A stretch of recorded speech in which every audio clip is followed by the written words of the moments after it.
The sign of an intelligent people is their ability to control emotions by the application of reason. Words of Myra Mann. That works both collectively, as in an intelligent people, an intelligent racial, ethnic, or cultural demographic, but also in terms of the individual. The sign of an intelligent person is their ability to control emotions by the application of reason. How many people do we encounter on a day to day basis that are, to a greater or lesser degree, controlled completely by their emotions? I've been guilty of it myself. I am not exempting myself from this analysis. Let me be abundantly clear about that from the beginning. There are any number of folks that aren't even in control of their own thoughts on a day to day basis and are painfully unaware of it. Goebbels elaborated on that point. Propaganda works best when those who are being manipulated are confident that they are acting on their own free will. And what better way to subvert someone's thought process and get them thinking that they're acting on their own free will, doing the right thing, being the good person, aligning themselves with the right side of history, than appealing to their emotion? As a propaganda tactic, it's as old as, well, propaganda itself. But in the modern age,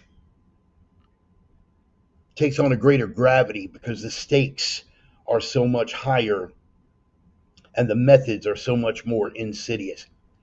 This picture, shown to us by the New York Times earlier this week, carrying the narrative about the starvation in Gaza, the horrors that were going on at the hands of the genocidal Israelis, and all of the terrible things that they were doing in Gaza and the West Bank. Now, look, we've gone on at length about that. I don't have a dog in that fight. I've been abundantly clear on my position that there just aren't enough FUs to go around.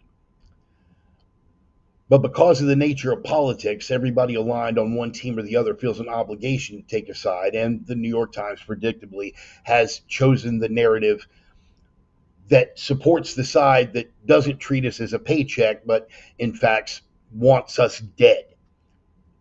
As predictable as it is pathetic. Here's the problem with that. This picture elicits emotion, does it not? Who could look at this photo and not be affected on an emotional level some way, somehow? You wouldn't exactly be human if it didn't touch you on an emotional level, but it's not like with jazz. It's not the notes that are being played, it's the notes that are left out and what's going on between those notes. You see, what they didn't bother telling you was that this wasn't about starvation in Gaza at all. They presented the photo and they presented the headline, but they didn't give it any context. That little child that you see there, looking perfectly well nourished, is the sibling of the child in the photograph. The New York Times, after some people did some digging, I love how they refer to that, the meme crowd and the 4chan crowd, as weaponized autism, but those people got to work and they did some digging, and the New York Times eventually had to clarify the starvation article. That child doesn't have ribs showing and doesn't look emaciated because of any starvation that's going on in Gaza. That child had a number of pre-existing muscular degenerative conditions. They sort of left that little detail out. Why? Because we are appealing directly to emotion. We are trying to carry a narrative through emotion. And even in their clarification, they didn't bother to apologize for deliberately misrepresenting that. Instead, they went on patting themselves on the back and puffing their own peckers about the courage of their journalists in the field, being on the front lines in these combat zones and telling the hard truths. Now, this isn't anything new, and it's certainly not anything new for this region. Who could forget this photo? The dead Syrian child washed up on the shores of the Mediterranean. The Syrian refugees, the crisis in Syria that generated the subsequent refugee crisis, all these refugees trying to make it into Europe and refugees trying to make it further on into Canada and eventually the United States. Only one problem with this: this kid and his father weren't trying to escape a war zone. They were trying to get to the West so the father could have a particular dental procedure that wasn't available in his own land.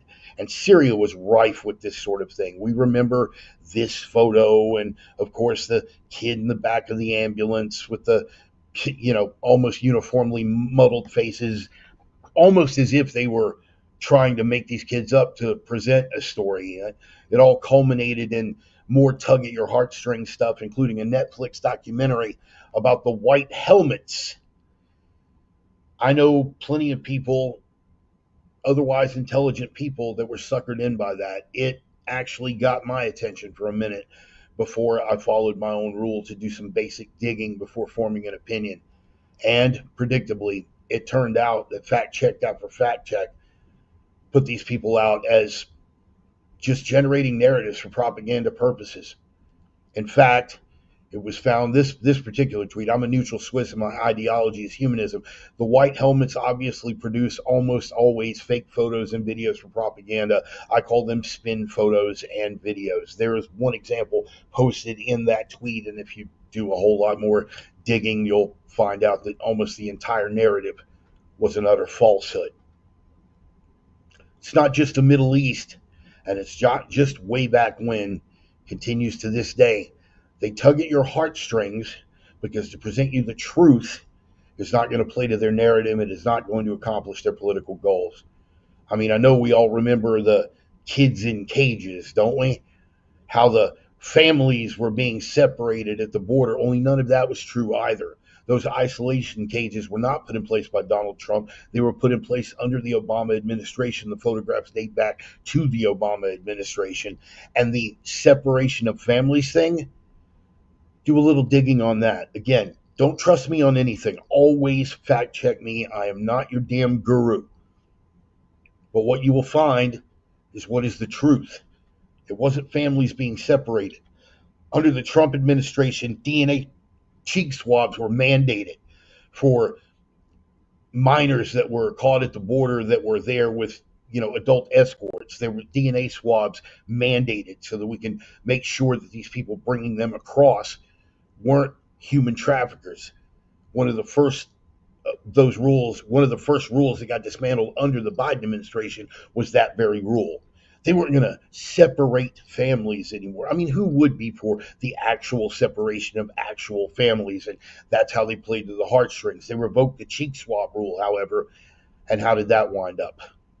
Over 300,000 kids missing due to those open border policies. And the NGOs, most of them funded by USAID, we're going to be touching on all of that in the sermon today, that were responsible for the mass migration. Some of them have since been implicated with groups that were responsible for human trafficking. But it's easy to sell the story when you paint it in terms of emotion instead of what's actually going on. And what better way to cover for your NGOs than to couch it in religion, Catholic charities. And let's not forget the Episcopal Church and their migration ministries, all humanitarian, of course. Odd how their humanitarianism evaporated the minute those refugees weren't coming across from Central and South America and Mexico. Suddenly their humanitarianism had reached a limit.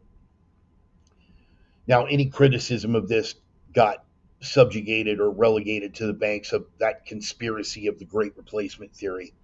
Here's the problem with those conspiracy theories. When they start lining up with the truth, then suddenly the emotional control of the narrative no longer works. Said it 100 times, say it 100 more. You already know what I'm about to say. Fundamentally, people are suckers for the truth. Funny little meme that's been circulating. Scientists warn that Earth could run out of conspiracy theories by 2025 if they keep coming true at the current rate. The more facts that are being presented, the more we find out that us tinfoil hat types have been right, almost without exception, across the board for a long, long time. And people, being what they are, fundamentally suckers for the truth, are no longer persuaded by the emotional arguments.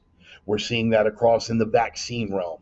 whether it's the mRNA vaccines and the side effects and all of the things that we warned about, or vaccine links to autism.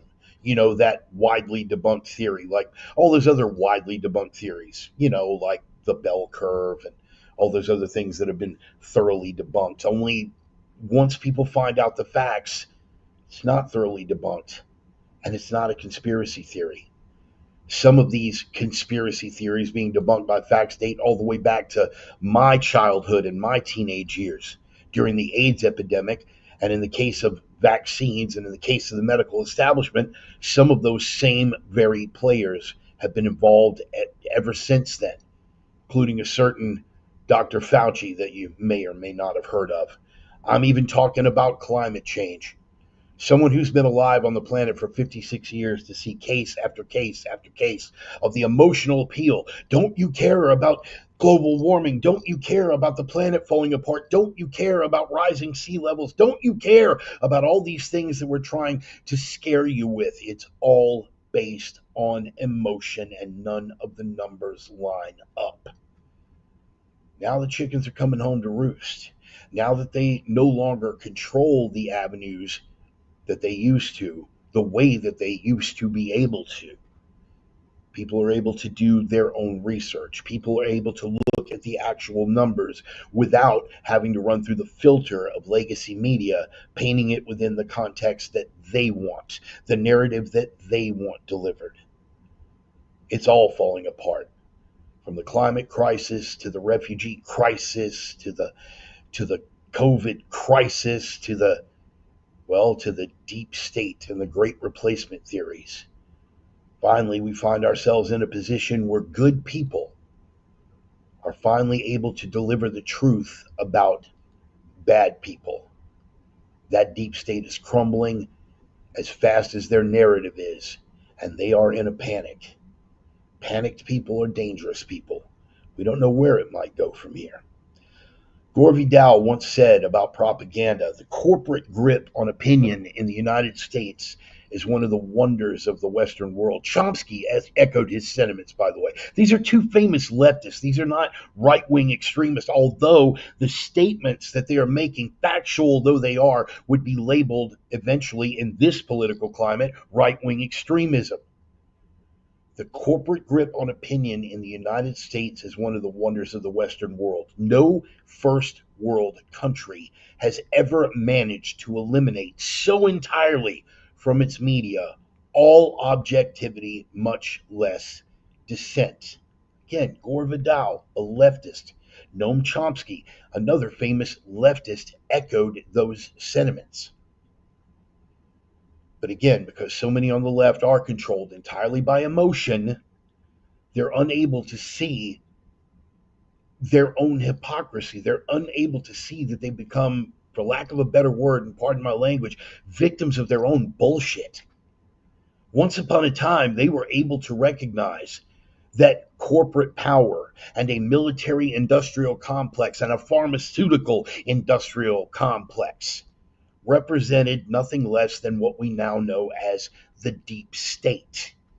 They were able to see that corporate control of the media was a bad thing, that corporations with financial skin in the game, having control over the means to dictate people's perceptions, was a very dangerous thing.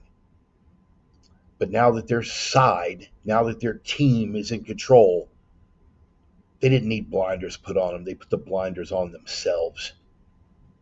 William Blum reminds us that propaganda is to a democracy what violence is to a dictatorship. As long as we remain on this side of being a representative republic, a democracy, for lack of a more specific word, this is where we are. These are the means that they have, but it's slipping away from them. This puts us in a very dangerous position, as Robin Skinner reminds us. If people can't control their own emotions, then they have to start trying to control other people's behavior. The team that is losing the ability to control public perception is the team that can't control their emotions. And if they cannot impress upon an unwilling population their bankrupt ideologies and policies by means of propaganda, they will resort to physical means. They realize the window is closing. It's a very dangerous but very interesting time to be alive. As for me, I'm on the side of truth. I'm on the side of optimism. I'm on the side that we've hit the tipping point. Put away your black pills, boys and girls. It's going to be a rough ride, but in the end, knuckles up. We win. The opinions expressed by the Reverend are his own and no one else's on the planet. Not friends, not foes, not supporters, not detractors, not sponsors, and I cannot stress this enough because I'm about 2 weeks out. Certainly not employers. That last one was for the sake of you docs happy Antifa maggots out there who might be watching.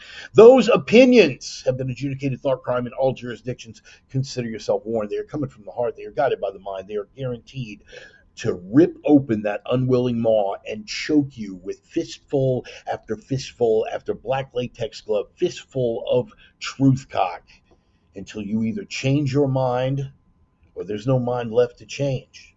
Either way, you will come around.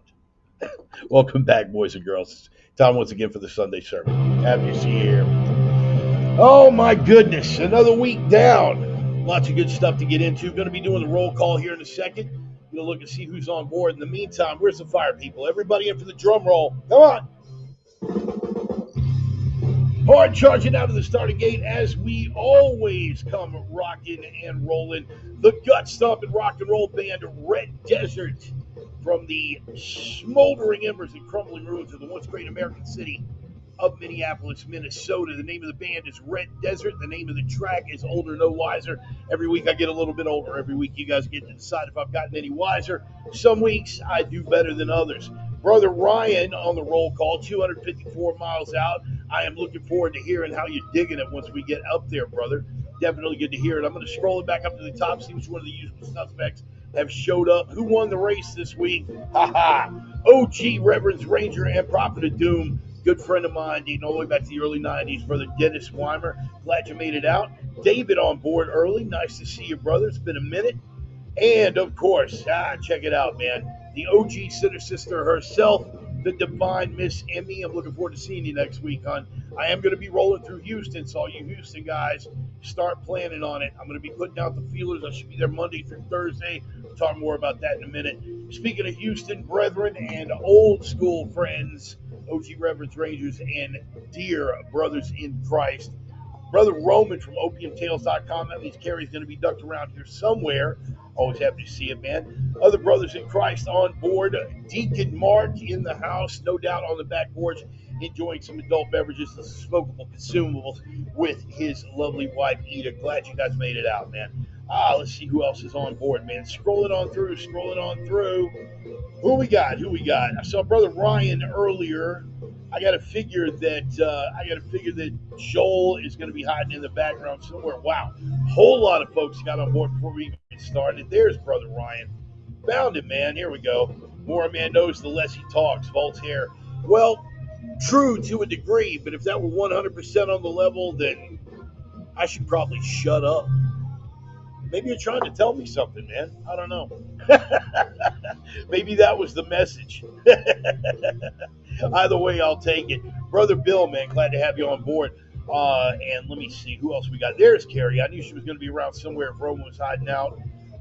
Brother Turtle, Iron Pig Ornament. By the way, guys, spend some money with that cat. He's got a lot of really cool stuff going on. I've gotten to put hands on some of his handiwork. Last time I was down at Fort Honey Badger, the carbines and stuff that he's doing. Guy's a master craftsman, man. He's very, very good at what he does, and he is my brother in Christ and my brother in arms. Happy to have you on board, Turtle. Glad you made it out. Brother Jude, another person I'm going to be seeing soon and very soon on my way into West Texas for the next gig. We can talk about all that. Brother Stone, we'll watch replay out of the comedy show with Stacy.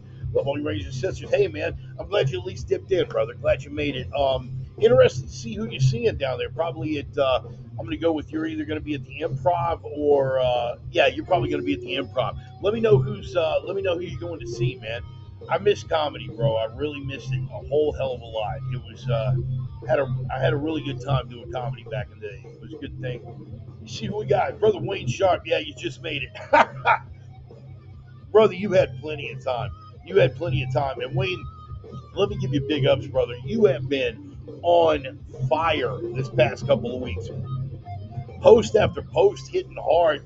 You know, I think what I may do is wind up making you an admin as soon as I can figure out how to do that. I'm gonna make you an admin over at the Reverend Bart News Network and just let you drop some of those posts on just directly because your news feed has been like part of my news feed for all intents and purposes this week. You're posting stuff, it's coming to me, and I'm like reposting it to Reverend Bart like right away.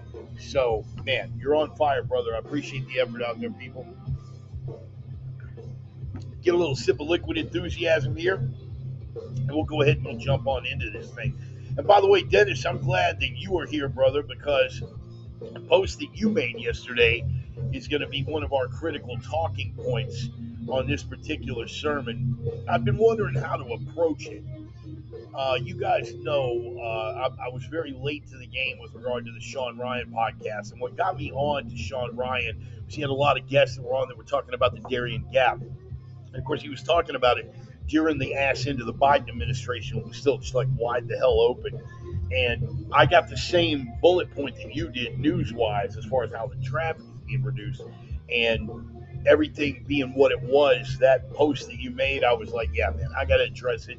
And this is the way we're going to address it. So I appreciate you posting that, brother. Thank you very much for that. So what do you say, man? Go ahead and fade the bumper music out, and we'll go ahead and roll with this thing. As you can see, guys, I am still making the best of it here in San Marcos, Texas for the time being. I am going to be rolling into Houston next week. I'll tell you about that here in a minute as soon as I get the production screen queued up here with everything that I need. As always, as it has been now for 5 years. Man, can you believe we've been doing this for 5 years now? It's just me, man. It's just me and, well, now it's just me and a laptop. It was me and a phone and a laptop, and now it's just me and the laptop. And, of course, this awesome webcam and microphone setup that Brother Stone got me back when, good grief, when was that? That had to have been 2021. Yeah, I've been running this thing since 2021, and it has never failed me. Fantastic little piece of equipment, but it's very basic. One of these days, I'm gonna, I keep saying that, and everybody's like, "Yeah, Bart," just like a whole lot of other things. And you're right, man. Totally valid criticism. I need to shut my mouth and start making some of this stuff happen. But I want to start reposting on the Reverend Bart YouTube channel. I want to start posting some short format videos, some of the old prepper videos that I used to do. One of the things that I want to do is show you guys my setup here and some of the equipment that I use. I mean, just, you guys know, I give shout outs to people. This is a bad business model because eventually I'd like to get a lot of these people on as sponsors if I ever got that kind of traction. But you guys know my love for the Iron Infidel guys and their battle bottle, my container for liquid enthusiasm.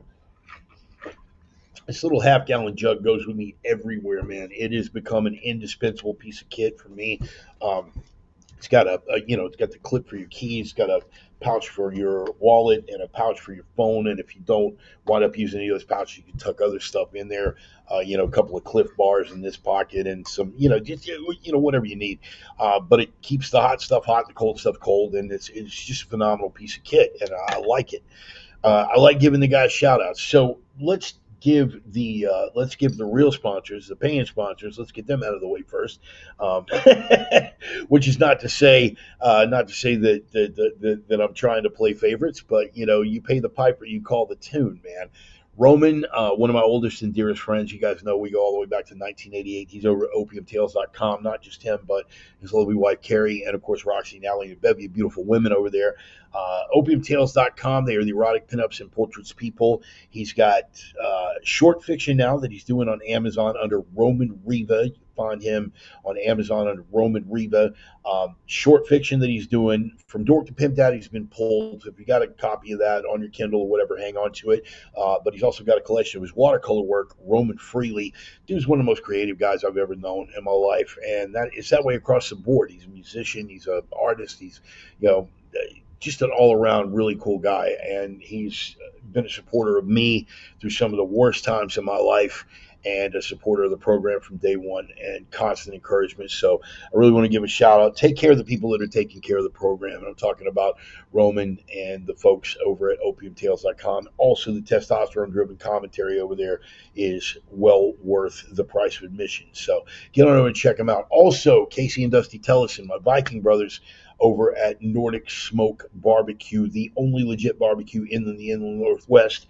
Period. End of statement. Done. I don't want to hear anything to the contrary. You are entitled to your opinion, which means you're entitled to be wrong, Sparky. Sit down, shut up. Yeah, wrong. Nordic Smoke Barbecue. Those guys are freaking legit. Casey and Dusty, Dusty is a pit master over there now. Casey has now passed the bar and is a practicing attorney up in the state of Washington. I got him on retainer. You probably should too if you're in the area. Definitely take advantage of those services. The man is a phenomenal human being. He's also an author. He's got a book available on Amazon.com called Freaks of a Feather.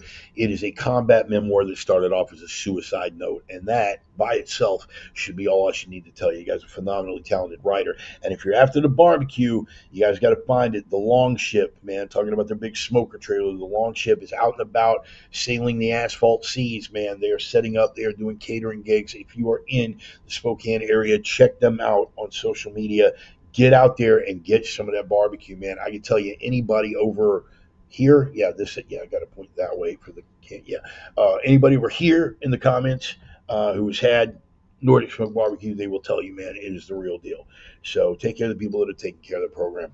But yeah, I want to walk people through stuff. Start doing some of those short-term videos. Find some of the things that are, find things that are part of my EDC, man. Find things that are part of my everyday carry. The phone that I'm using now. You guys know I was a big fan of the Caterpillar phones for a long time. The job site rugged phones. Samsung. Because Caterpillar phones, they were contracted with Bullet phones out of the UK. They went out of business, tragically. They made a good product. I ran them for years. Now I'm having to experiment with other ones. So far, the experiment's been successful, but I'm running a Samsung Galaxy X Cover 6. They have an X Cover 7 as well. It's not built to the same specs as the Caterpillar phone. It doesn't feel like the Caterpillar phone, but the ruggedness test, it passes everything. Waterproof, crushproof, shockproof, as much as anything that Caterpillar and Bullet phones put out.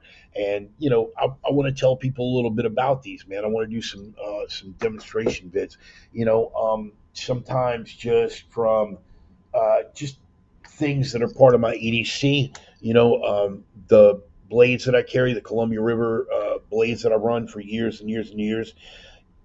Just want to give some shout outs to companies that are making products that have worked well for me personally. Let me see. I'm going to reach over and try to give me 1 second here. Reach over and grab this. I didn't mean to turn this into a whole big to-do about EDC, because that's not what this channel's about, and that's not what the sermon's about. But just to give you an idea of some of the things that I want to do going forward, different things that I run. Spec Ops out of Monahans, Texas, the THE wallet, Tactical Holds Everything wallet. I've been running their wallets now. For over 20 years. Yeah. And I've managed to get at least 10 years out of each of them. This one I have been running now for 15 years. Great wallet, and it's actually got enough space that you can put your passport in here. And after 15 years, it's none the worse for wear, and it's starting to fray a little bit. But how many of you guys get 15 years out of a wallet? You know what I mean? Stuff that I run as far as my gear, my Bando bag from Everly Stock. which is not only just to carry everything back, because I'm at that age where I will wear cargo shorts and socks with sandals and a fanny pack because I just don't care anymore. But just a phenomenal little, I've got, and you guys know I love my Maxpedition gear, but for my EDC bag, man, I got to confess I have taken up the Bando XL primarily because of that easy zip concealed carry in the back. The way that this zipper is configured, uh, you basically run that top zipper across real quick, and the damn thing practically falls open, and you've got your piece there. There's no fumbling and wrestling around for it like it is with some of the Maxpedition packs that I run. So it's just stuff. Um, just to do some short form videos because people do ask me, and it's not like I'm some subject matter authority on EDC, and I'm not gonna get all tactical Ted on you, but people ask me, and I don't mind. It's like, okay, this is what I run, and this is why I run it, and this is the luck that I'm having with it. So, if you guys are interested, yeah, I'm probably going to get back to shooting some short form videos of some EDC stuff, and letting you guys see what I run on a day to day basis. Just to catch you guys up real quick, I'm going to be rolling through Houston, Texas. I'm leaving out of here. I'm leaving out of San Marcos tomorrow morning. Going to be stopping to see a friend of mine halfway in betwixt in between, and then I will be rolling into Houston. Should be there late tomorrow afternoon, mid to late tomorrow afternoon. Rolling out of here in the morning.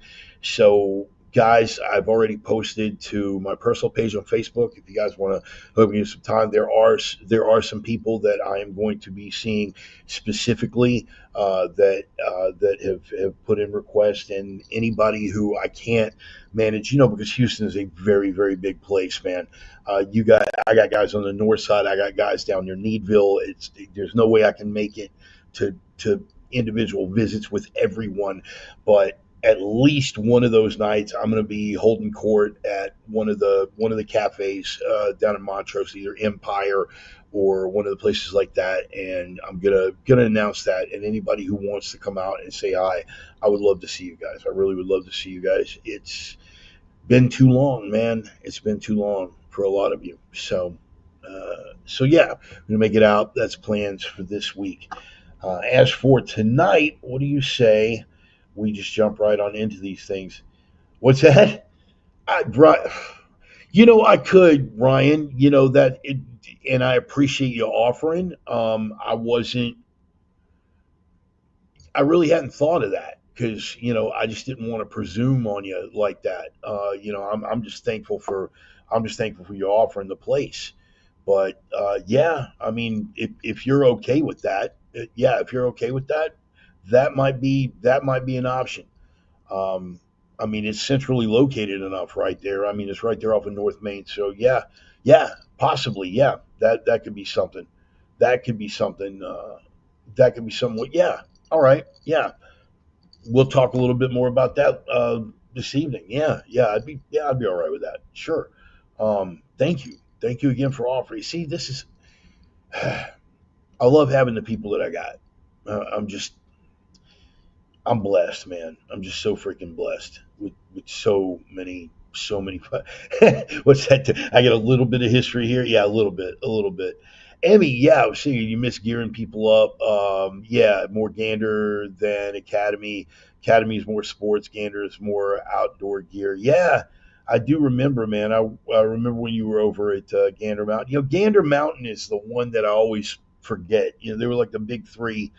You had Bass Pro and Cabela's, and like Gander Mountain was like the rounding out the big three. There weren't a whole lot of them, man. It was harder to find a Gander Mountain in a lot of spots.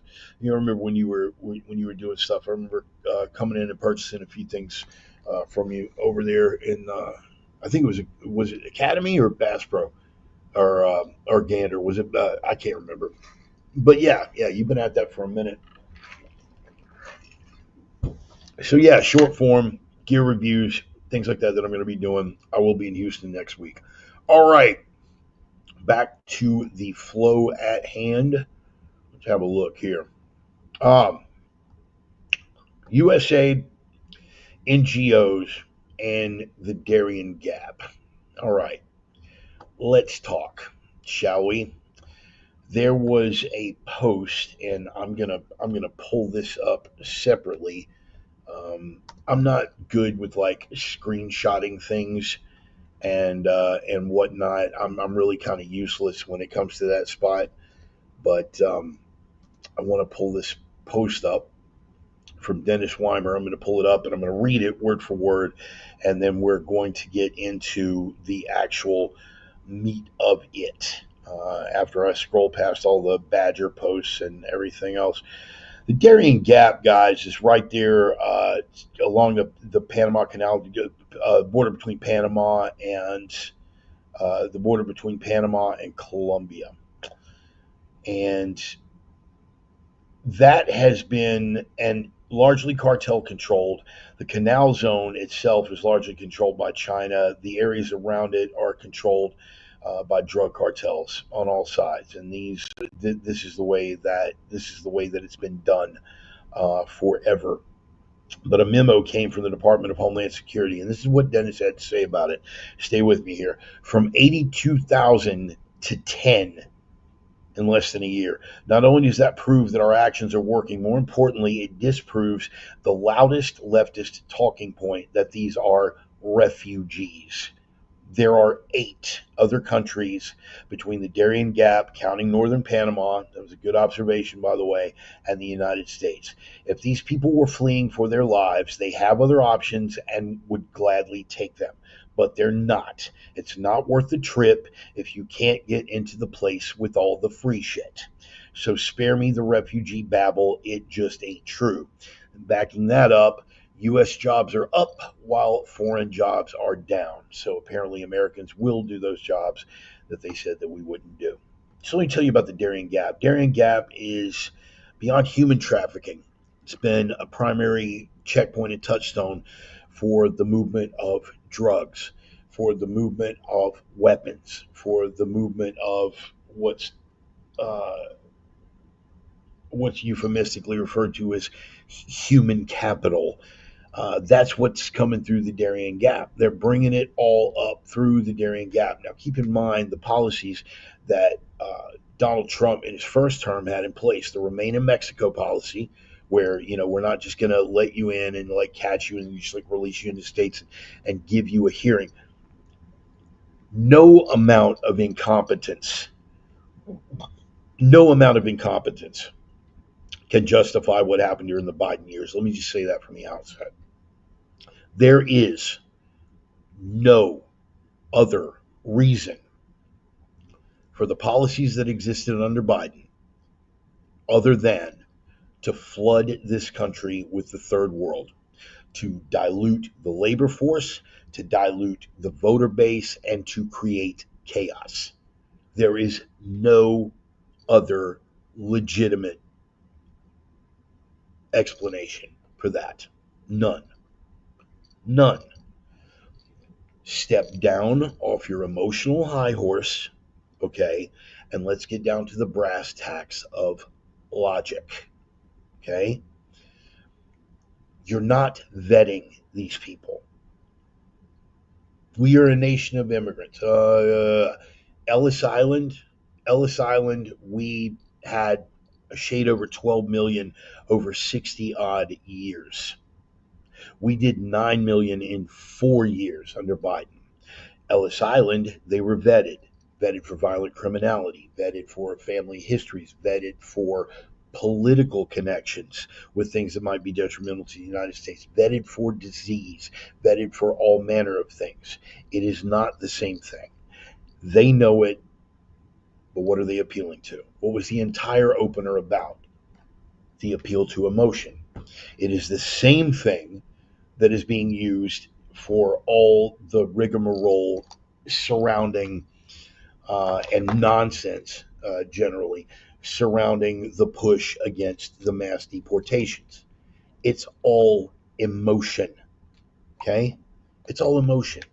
There's no legitimate, factual, logical reason to have this pushback. None. None. None. What about sit down, shut up? You're wrong. None. Doesn't exist, okay? Want to be abundantly clear about that from the outset.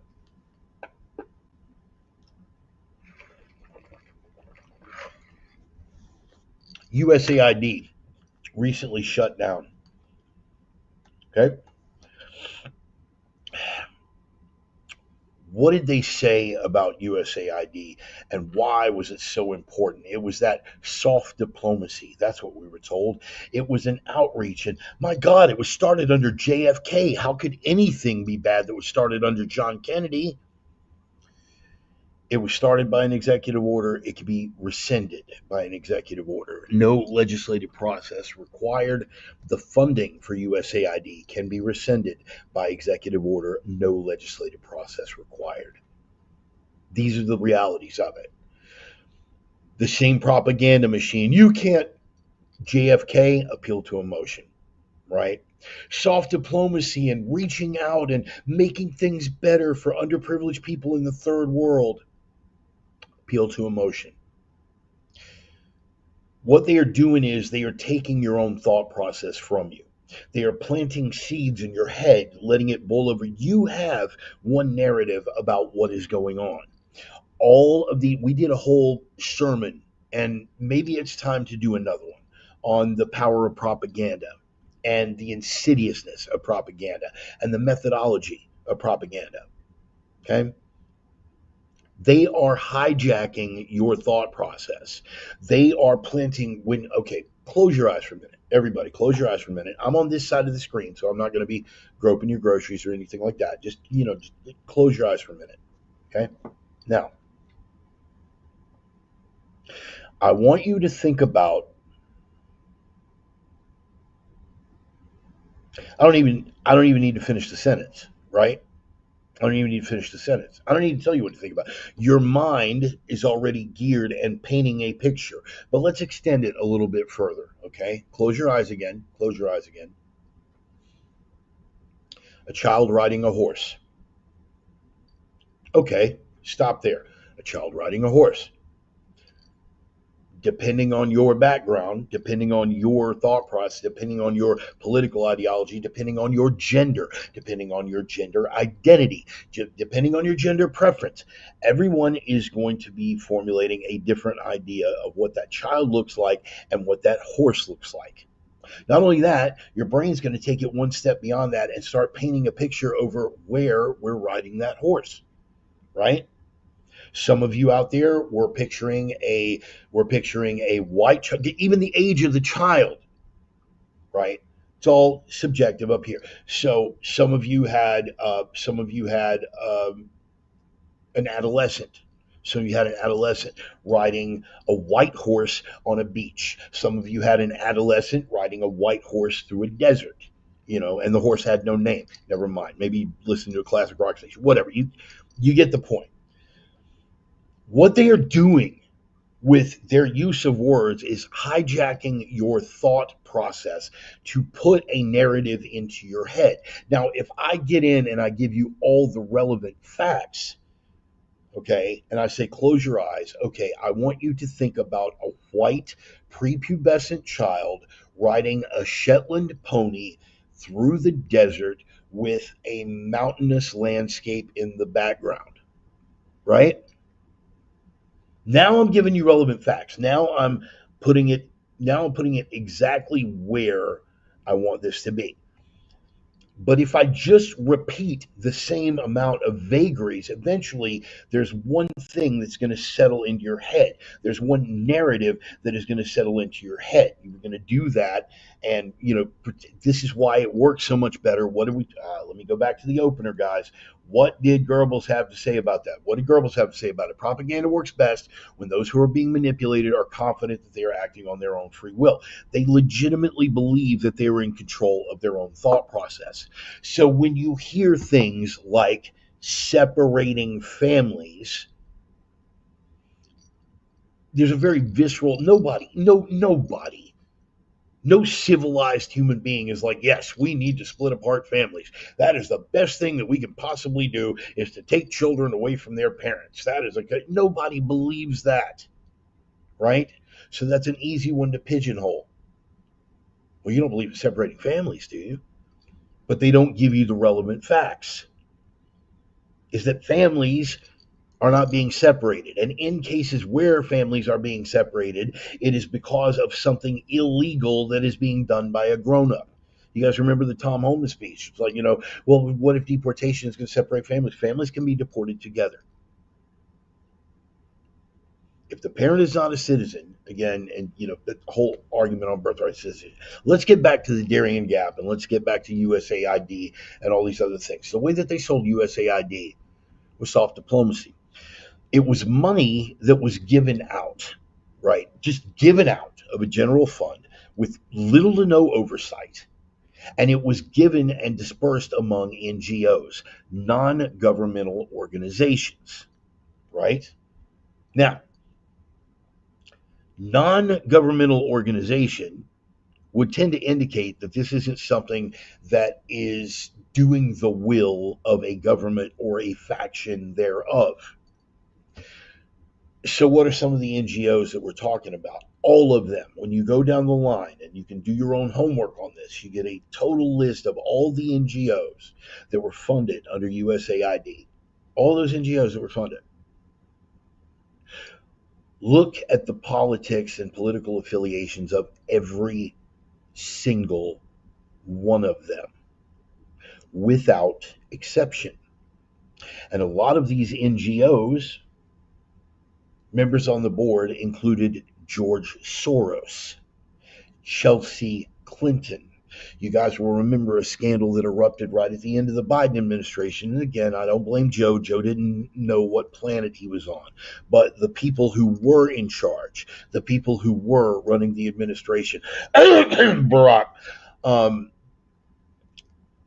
started giving out money, billions a day, through the Department of Energy, was handed off to NGOs. And it ran for like weeks in the waning days of the Biden administration. Literally billions, plural, being given out literally every day to these left-leaning NGOs. Guys, help me out. You guys remember a certain election denier from Georgia, right? Morbidly obese black woman with a gap between her front teeth you could drive a Mack truck through. You guys know who I'm talking about. Go ahead, man. Fill in the blanks over here, guys. Audience participation. She started an NGO, a nonprofit. Stated goal was something vague about advancing solar power. She was handed billions of dollars. Stacey Abrams, for those of you who haven't Googled it yet, was handed billions, plural, for an organization that she had just started, had no track record, no history, no tax record, no bank, handed. These were under the auspices of the Department of Energy. The same thing was working with USAID. USAID was giving out money to these organizations, and all of them were carrying out left-wing causes. They would hide behind mantles of charity. They would hide behind mantles of church-related and faith-based, as in Catholic charities, right? Guys, I'm sure we can all remember that. Let me see if I can pull up. Here we go. Catholic charities. There we go. Catholic charities. Catholic charities had nothing to do with the Catholic Church and had nothing really to do with charity. They were responsible for facilitating the transportation of illegal immigrants around the country once they had made it across the border. And once they had made it to the border, they were in. Biden rescinded wasn't Biden. The administration rescinded catch and release, or reinstated rather, catch and release. So if you made it to the border, okay, thank you, Manuel, sign this here, here's your court date, you're free to go. So Jose and his brother, Jose B, right? Okay, here's your thing, sign it, court order, okay, you're free to go. And they turned them loose. Millions of them. Because without bipartisan support in Congress and millions of dollars in new spending, there's just no way we can get this crisis under control. There's so many nuances and so many variables. We just can't do it. It's just impossible. Trump had already done it. And upon his return to office, he did it again. Day one. The border remained open because they wanted it to remain open. And if they wanted it to remain open, that means that they were aware of everything that facilitated. That means that they were aware of the weapons. That means that they were aware of the fentanyl. That means that they were very much aware of the human trafficking. Do I need to remind you how many kids? How many kids? How many kids? Come on, guys. Come on, guys. How many was it? That's just the ones that we were told about. How many? How many? 300,000. 300,000 minimum. Just poof, went missing. Catholic Charities, an NGO funded in part by USAID. How does this all shape up for the Darien Gap? Well, because it's very telling that, thanks to the Darien Gap, let me find this. Here we go. The search, I don't need to give you the search terms, all right? Here we go. Migrant crossings through the Darien Gap have significantly, and this is Google's AI, mind you. This isn't Grok, lest I be accused of using right-wing extremist artificial intelligence, okay? Migrants through the Darien Gap have significantly decreased recently, with some reports stating a near total cessation of traffic. Specifically, Department of Homeland Security announced in late July 2025 that migrant crossings at the Darien Gap had dropped by 99.98% for May and June of 2025, compared to a peak in August 2023 under the Biden administration. Now, you can look for yourself, okay? The peak under Biden, you ready for this? And this is important context according to Google's own AI. This decline represents a drastic change from the peak under the Biden administration, where single month crossings exceeded 82,000 migrants. From 82,000 to less than 10. No bipartisan bills, no billions of dollars in extra spending, no hemming and hawing. He just shut down the damned border almost unilaterally. For 4 years, they gaslit us and said that it couldn't be shut down. For 4 years, they gaslit us and said that the organized caravans and that the participation of these NGOs in assisting traffic through the Darien Gap was the stuff of conspiracy theory. Again, it was not. There's no discussion to be had with these people. Understand that. This is for you. Understand this. If you have a lefty friend, if you have a friend, God forbid a family member who is a Kamala voter, conversation is pointless. Conversation is absolutely pointless. You can drive home the obvious. Hey, we told you all he had to do was shut it down. We told you were going to lie to. Now that we have a physical example, now that you can see what the numbers are and see what a difference in policy makes, we have it. Can you at least admit that you were wrong? You know as well as I do, no apology is going to be forthcoming. USAID was a front. USAID was a front organization for the left. Something that I posted on recently. They worked for the dismantling of Western civilization, and in a move bordering on pure genius, got us to pay to have our own civilization dismantled. Pure genius. How do they do that? Appeal to emotion. Somebody needs to keep track of this money. Hey, this is soft diplomacy, man. We're trying to win hearts and minds for the U.S. Yeah, you're probably right. You dig a little bit deeper. I don't know, man. It's a whole lot of single military age males. Don't you care about refugees? Don't you care about kids being separated from their families? Don't you care about starving children?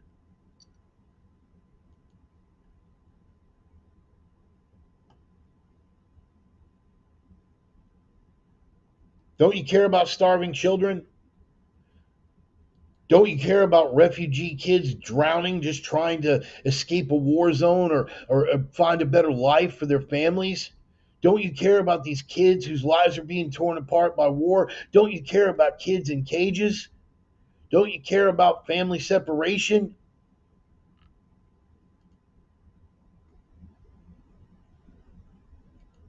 Tug at those heartstrings and make them believe anything.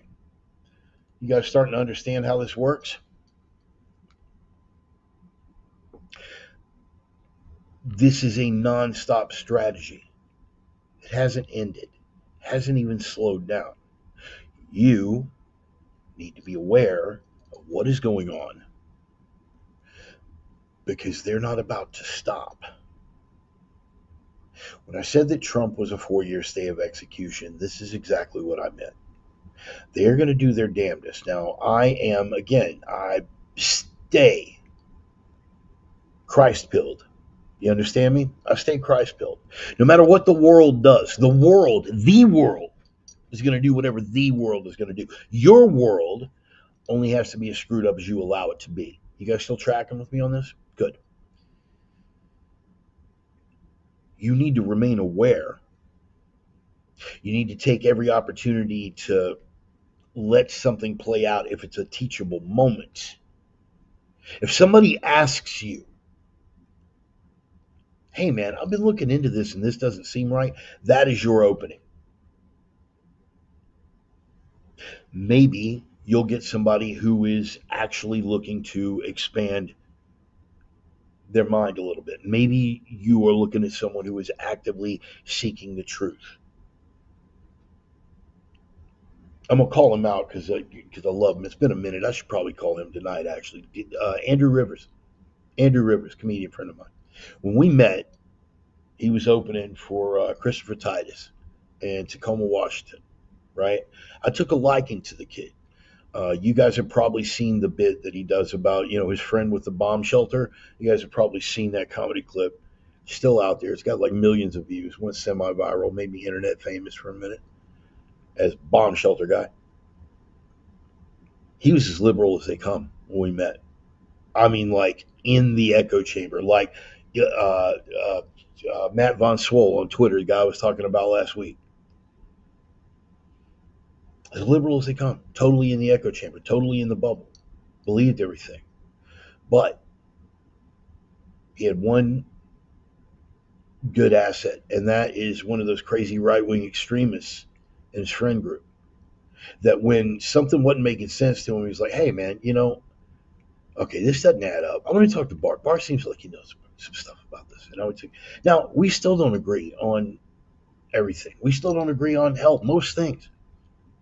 But the one thing that I will say for Andrew Rivers is that he has always kept an open mind, that he is persuadable, and that he genuinely wants to know what the truth is.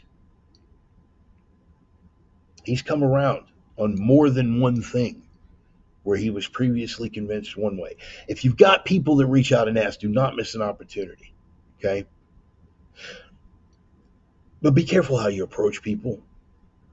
This is not the time to ridicule. This is not the time to be like, hey, jackass, try to freaking tell you. I've been guilty of it myself. You got two options when you got people, when you're trying to, when people are genuinely reaching out like this, you have two options. One, reach back. Look, man, here's what's really going on. You talk to them calmly, talk to them, calm, cool, collect, rational, and break it down for them. Or don't speak to them at all. There's no middle ground anymore, right? Got more than one good friend in my circle right now who are beating down my freaking door with their TDS. And there's no, just don't respond. Just don't. No point. Back to USAID and the NGOs. All the things that I looked up when I was going through my show prep. And now we got pop-up windows that are blocking things up for me. I don't like that. USAID, no. We don't need that. We don't need that. All right, here we go. So, little history. U.S. Agency for International Development. I want to go off on the tear about Elon, but I won't. There's no point. You guys have already heard it. You guys already know the drill. If Elon Musk did nothing else for America, him being the impetus for the end of USAID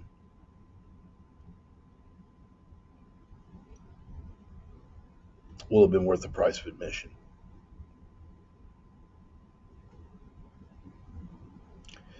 Funneling tax dollars from batting studies to the Wuhan Institute in China to sending Ukrainians to Paris Fashion Weeks, USAID has been one of the worst offenders of waste in Washington. This is the National Review.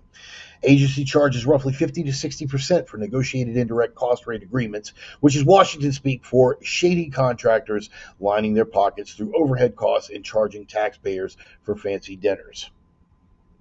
In fiscal year 2023, USAID managed about 43.4 billion on foreign, and this wasn't their whole budget, by the way, on foreign assistance programs primarily related to sectors such as government, humanitarian, and health. But then you dig a little deeper and see how they define health and how they define for the public benefit. 70,000 for a DEI-centric musical for the Irish, 47 grand for a transgender opera in Colombia, whatever the hell, 32 grand on a transgender comic book in Peru. That doesn't even begin. That would be those would be the easy ones. I'm a lot less concerned about those silly little expenditures, right? But the people that run these NGOs where a lot of the money is being distributed, again, Chelsea Clinton, George Soros, do I need to elaborate? It's easy enough to find with these 9-second Google searches. I've got like tag after tag after tag.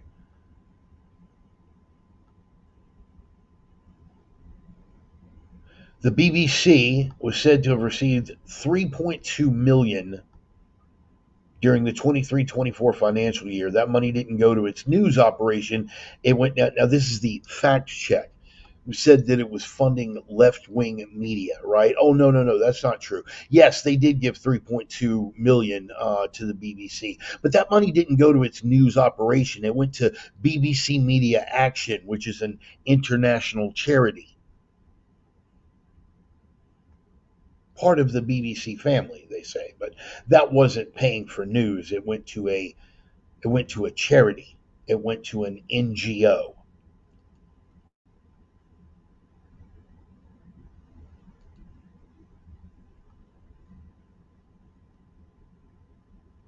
$260 million for George Soros. They tried to fact check that one. It didn't go so well. What they found was that $260 million went from USAID to George Soros. It has been their cash cow, people. USAID has been their cash cow. And it has been fronted. And that Darien Gap traffic dropping off means one thing and one thing only. It means that what Trump is doing on the border is working. Dennis nailed it. One of the things that Trump had during his first administration has now been brought back. It was stricken. It was struck by Biden. Biden took it off the playing field. Was the first receiving nation thing, to where if you are fleeing a war zone, you have to seek asylum first in the first available nation that will offer you asylum. Meaning, if you're saying that Colombia is too dangerous and your family's under threat and I'm seeking asylum, the first place you apply is Panama.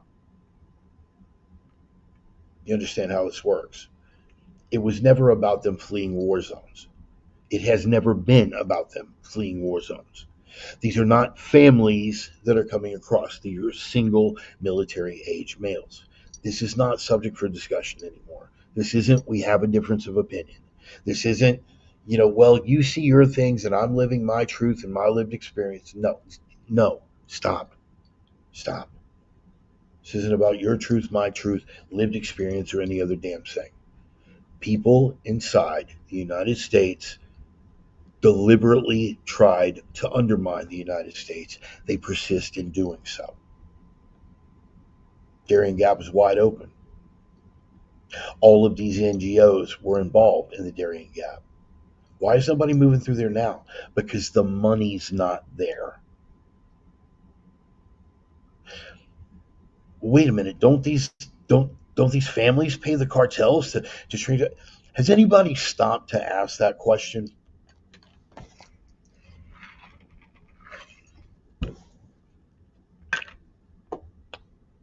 These families give $13,000 sometimes to the cartels to bring them across the border. $13,000 given across. Where does a subsistence farmer in Ecuador or Guatemala come up with $13,000 in the first place?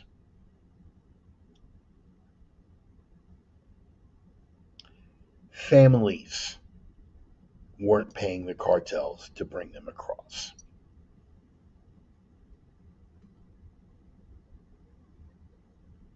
It was never families coming across. Single military age males. And the money that was being paid to the cartels was being paid directly by these NGOs, Catholic Charities, the Episcopal Church, and they were getting their money from USAID. Have you noted the profound changes and shifts that have taken place since USAID got eliminated? Since that rug got yanked out from under them?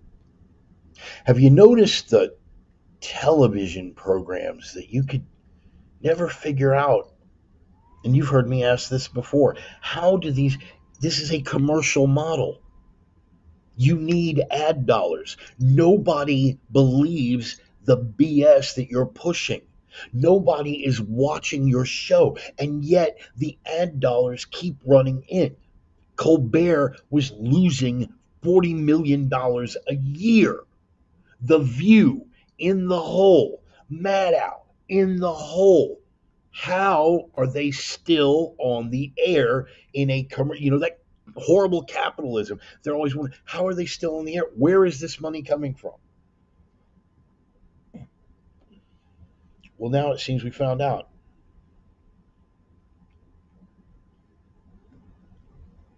Another conspiracy theory? Yeah, probably. Like all these other conspiracy theories. The ones we're running out of because they all wind up being borne out by the facts. Start checking yourself when they are appealing to your emotion.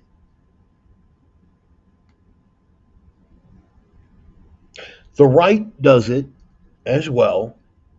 They are correct in their assertion that in some circles on the right, people are playing to innate racism, to excite emotional reactions. Yes, the important difference being that when you take the assertions that they are making and actually check the numbers, it's based in fact. Those numbers don't change. The results don't change. What we are witnessing right now is a great awakening and a great unraveling and a revival. And I'm happy as hell to see it personally.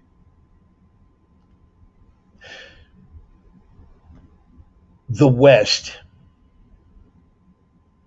has been tricked into funding its own demise for a very long time. And now those things that they've been tricked into for so very long no longer holding water. So now the ideologies and the policies are going to have to stand on their own merits. Given that there are no merits, there's nothing for them to stand on, and they are going to evaporate. We are watching it happen with our own eyes in real time.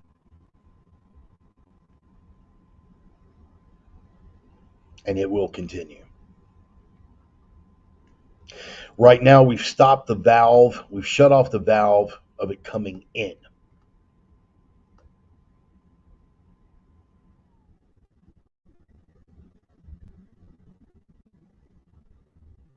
We're doing our damnedest to get the ones who are here out. We need to be supporting that with every fiber of our being. I'm just going to run down some of the things. You know what? No, because most of these don't appeal to, most of these don't apply to the Darien Gap thing. $9 million of USAID's humanitarian aid intended to feed civilians in Syria. You remember Syria? The dead kid was face down in the beach sand, the two kids in the back of the hospital, the white helmets thing. $9 million of USAID's humanitarian aid to feed civilians in Syria ended up in the hands of terrorists, including Al Qaeda and Al Nusra. Keep in mind, at the same time, the administration in charge was pushing to get Assad out. Now Assad's out, so it's another powder keg in the Mideast. Millions of dollars were sent to farmers in Afghanistan to get them to grow food crops instead of opium. The result? Everything's one big happy family, right? Because they're just like us and they want the same things and they grew food for their family and starvation about. No, that didn't happen at all. Opium poppy cultivation doubled, and that's according to the United Nations. Out of control rogue agency. 10 million used by an Al Qaeda linked group for meals. 78 grand to a nonprofit NGO linked to a designated terrorist organization out of Pakistan. 15 million in taxpayer funds to Taliban controlled Afghanistan to distribute oral contraceptives and condoms. Let me say that again.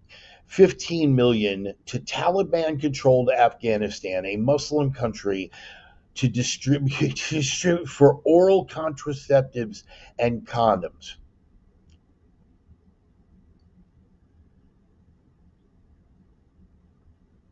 $2 million for sex changes in Guatemala.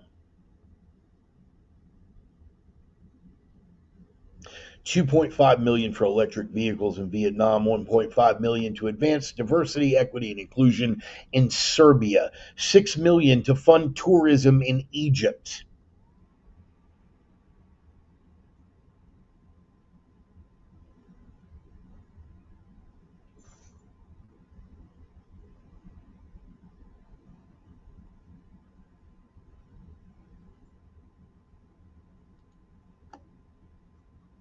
It's all coming to an end. I couldn't be happier.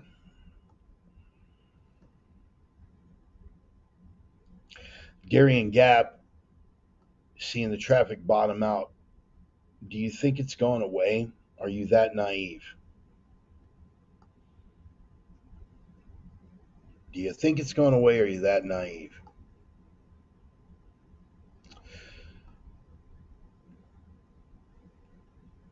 The same folks that try to tell you that if we just legalize drugs, the cartels are going to go. This level of naivety, man, has to be unique to the United States.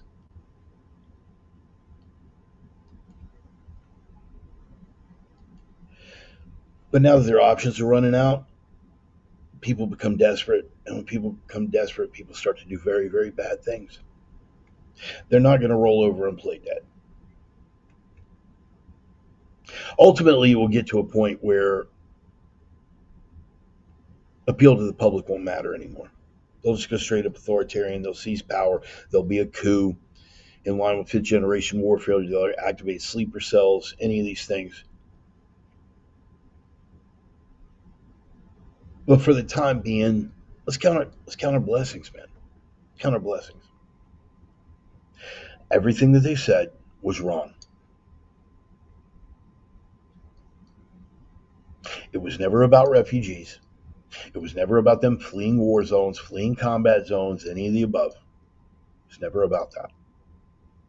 It's not about that now. It was never about families being separated. When you see people spewing this stuff, know that they lie and know that you've got to be merciful to people that lie.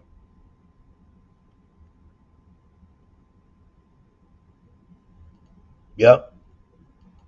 No, it's not like anybody solved any problems.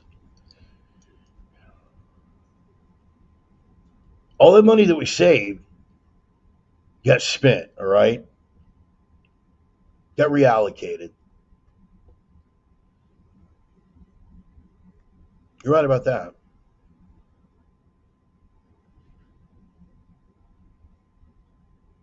The appeal to emotion, it shouldn't have worked for you for a long time. If you were around people who are still driven by that sort of thing, cut ties, man. Disengage. At the very least, you don't have to converse with them about it. You don't have to converse with them about it. You know it's not going anywhere.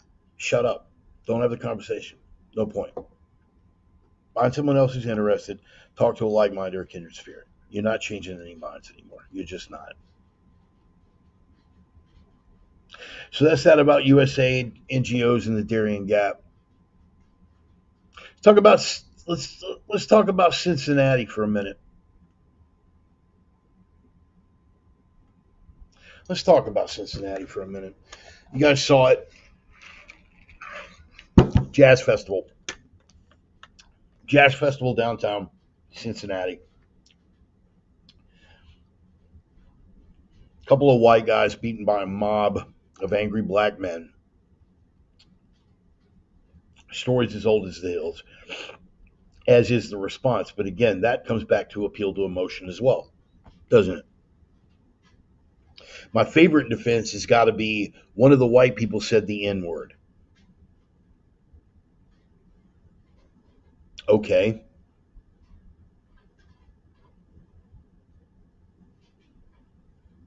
That justifies this? That somehow justifies this. The fact that somebody said the N word, great. So that is like the universal get out of jail free card. A mob to include 5 to 10, at one point over 10 white men, monkey stomping a black man and a black woman. Picture if that had been the headline. We wouldn't have heard the end of it. How much of this have you heard about in the legacy press right now? You know, I'm tired of rehashing the same stuff. We all know what time it is on this. We all know what time it is on this. Somebody explain to me: do Caucasians get a word? Can we pick a word? Can we pick a get out of jail free word? Just get to pick one. Can we just pick one? Do white Europeans get to pick one word that's a get out of jail free word? That if a black person uses this, that all bets are off. If a black person uses this word in our presence and we take offense to it, that we get 10 of our closest friends together, wave our phones over our head going, "Whoa, world star," while we monkey stomp the hell out of them? Do we get to pick one word like that? Are we allowed? Is that okay? We get to pick one. They've got one, clearly, right? First of all, the allegation wasn't made until well after the thing had gone public, and of course, the predictable excuse making and everything else. We're supposed to be a melting pot. This is not a melting pot. This is a freaking salad bowl. Do you understand? Nothing's coming together in this melting pot anymore. These are incompatible cultures. Hear that used a lot for the people who are coming in out of California, but how removed from mainstream American consciousness, how removed from mainstream American culture has it gotten to the point where let me give you a little background. Going into this thing, for the past couple of years, it has turned into a thing where, where Cincinnati's black population comes out and it's about supporting black businesses and it's about, supporting, black causes and black music and everything. And I am 100% in favor of that. 100%. Taking care of your own, no higher virtue, brother. No higher virtue. Good on you. Never enough, is it? A lot of the white businesses downtown closed up shop during the jazz festival, right? In fact, calls went out from Cincinnati's black community to boycott white-owned businesses during the jazz festival. So a lot of white-owned businesses said, fine, you're going to boycott our business, we're going to shut down. Them shutting down, right? Hashtag black fatigue. Whites create a white man's only town argument. Racist, they're Nazis. Yeah, exactly.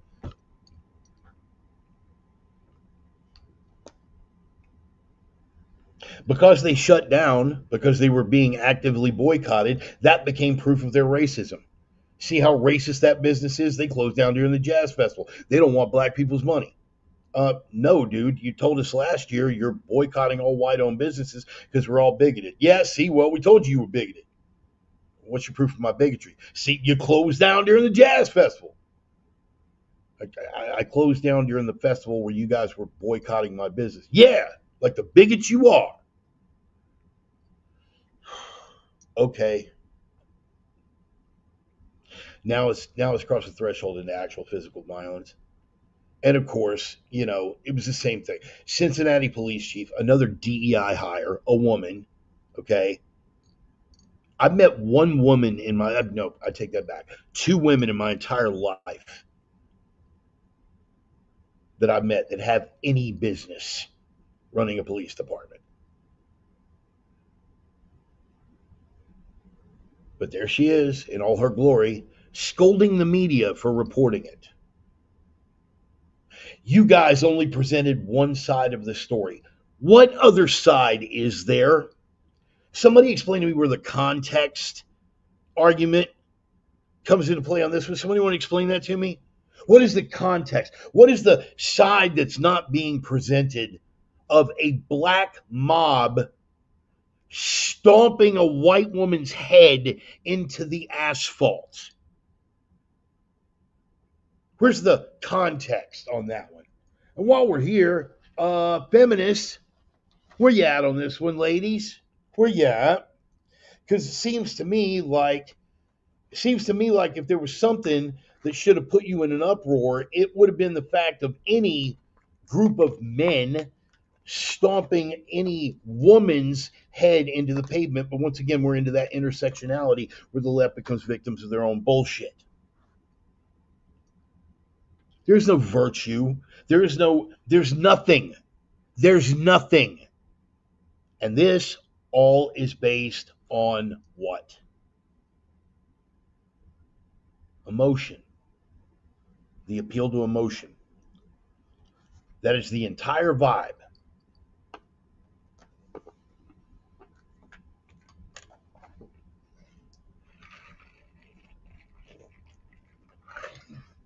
The appeal to emotion.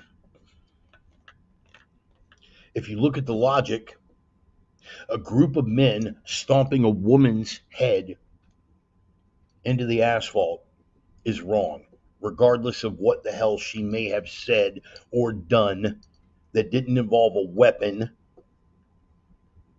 That's something we can pretty much universally agree on. A group of men stomping a woman's head into the ground, generally a bad thing. But because it's a group of black men and because the woman in question is white, we got to talk about context.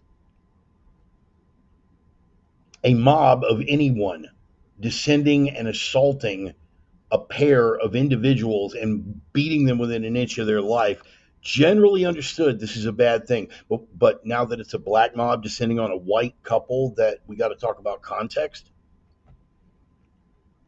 And in all fairness, there are large sections of black America that is calling it out.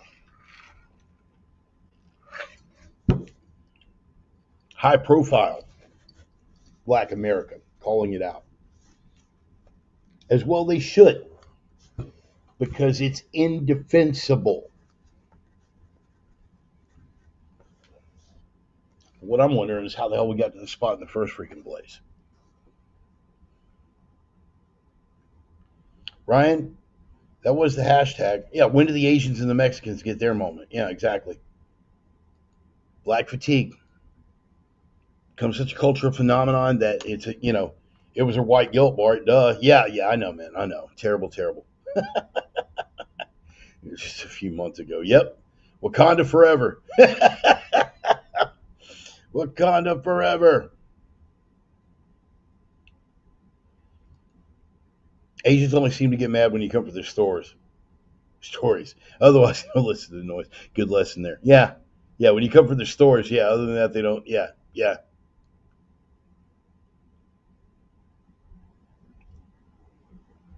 What we're guilty of is recognizing. What we're guilty of is recognition. And again, this plays into the numbers over emotion thing.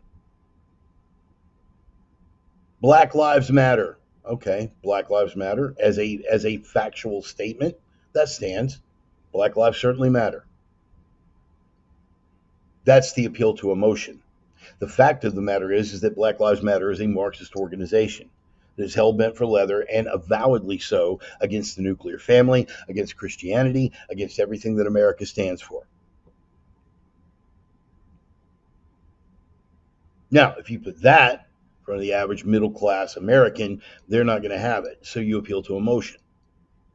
That's how they get around it. At some point, we have to have the discussion. At some point, we have to have the discussion.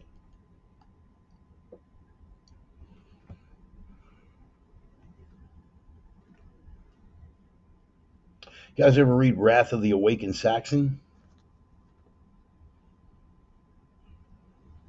I recommend giving it a read. Because if you think the coded speech and the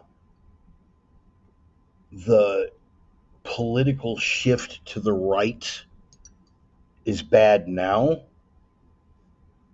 as a response to what's going on, you haven't seen anything yet. Trump, on his best day, is a left-leaning centrist, politically speaking. I think it's hilarious. You guys, listen, I make no secret. You guys know my history with the stiff arm salute crowd. You guys, most of you know that I still have a log on Stormfront. Yeah. So when I hear these people rattling their chops about how Nazis love Trump, I can go on Stormfront and see how the real ones feel about it. Let me let you in on something. The general consensus is he's way too cozy with the tiny hat cult.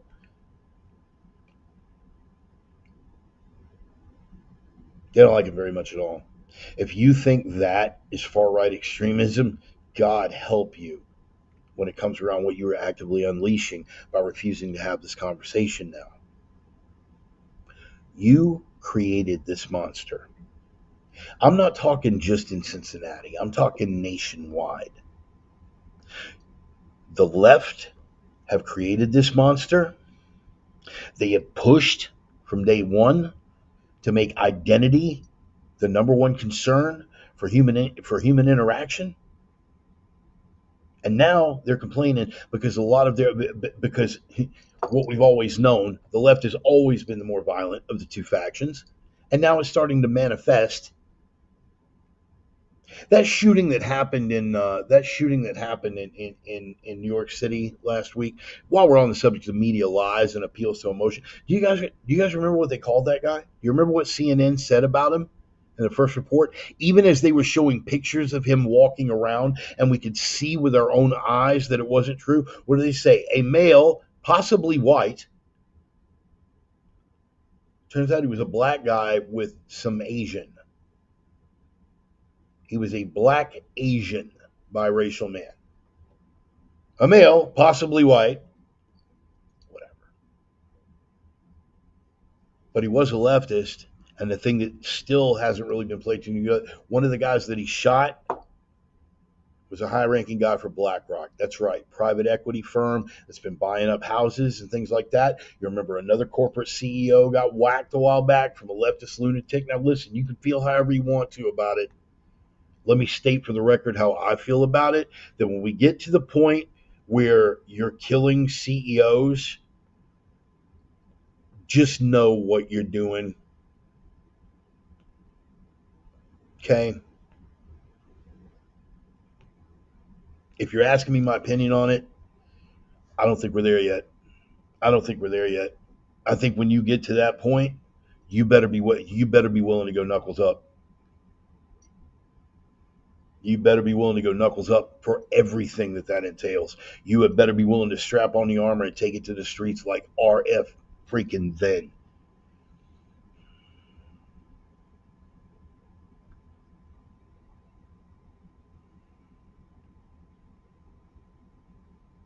But I went off on a tangent.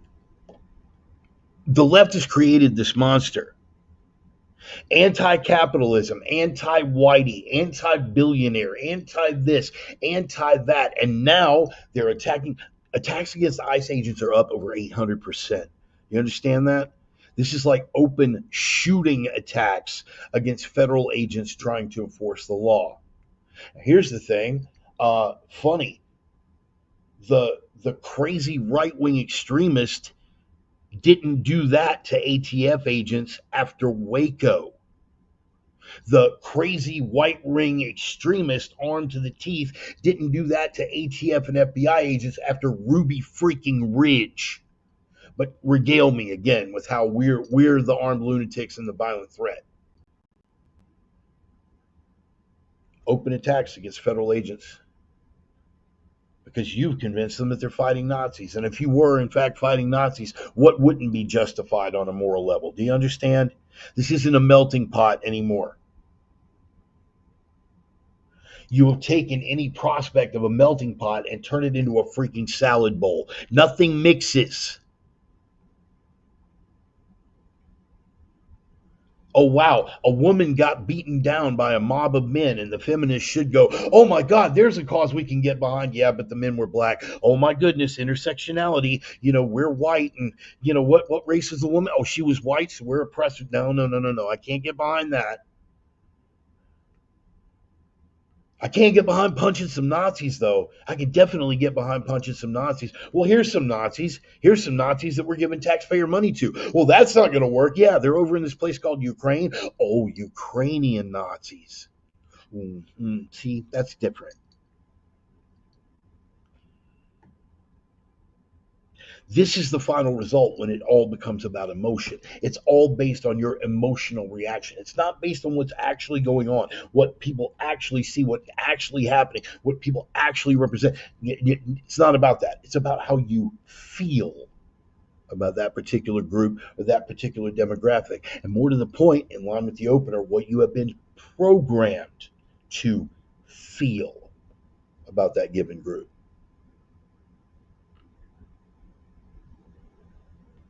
If you got white liberal friends, ask them how they really feel about black people. Boy, they'll have shining things to say about them. But you'll notice that most of them don't live in their neighborhoods. Funny how that works. I'm not calling for hate. I'm calling for honesty. I'm calling to standing up and being about what you're about. I'm calling up and saying being unafraid to say 13 do 50. Without having to say that means that 13 all have to be eradicated off the face of the earth. That isn't the end of the sentence.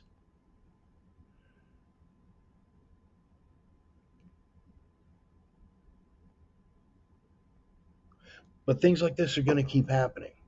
And when you have district attorneys like you do in Cincinnati, when you have DEI police chiefs and Soros appointed district attorneys, one of the people who was charged in the incident, the the head in charge of the beatdown was released on a $400 bond. Oh wait, this gets better. He was released on a $400 bond in spite of having multiple prior felony convictions, several of which he was currently on bond for at the moment, and several of which included felon in possession of a weapon. Cincinnati DA turned him loose on $4,000 bond. He had to post $400 cash, and he was walking out the door. Anarcho tyranny is one theory behind it. They want it to descend into chaos like this so they can see the infinite result and give an excuse to crack down. Well, that's what they're going to do. Right. Neither do the founder of BLM. They moved in with Whitey. And that's common enough as well. What is the first thing the average American black person does when they achieve even a moderate degree of success? What is the first thing that they do? They get the hell out of where they're living and they move close to Whitey. It's not hateful to say that. We need to become okay with saying it. We need to become okay with speaking this in front of whoever, in front of your boss, in front of your spouse who may not agree with you, in front of your spouse's family, in front of your spouse's friends, in front of your friends, in front of your boss, in front of who the hell ever, in spite of black, in front of black people.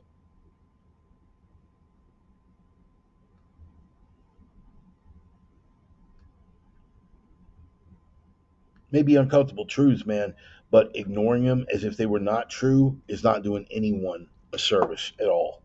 Not doing anyone any kind of service.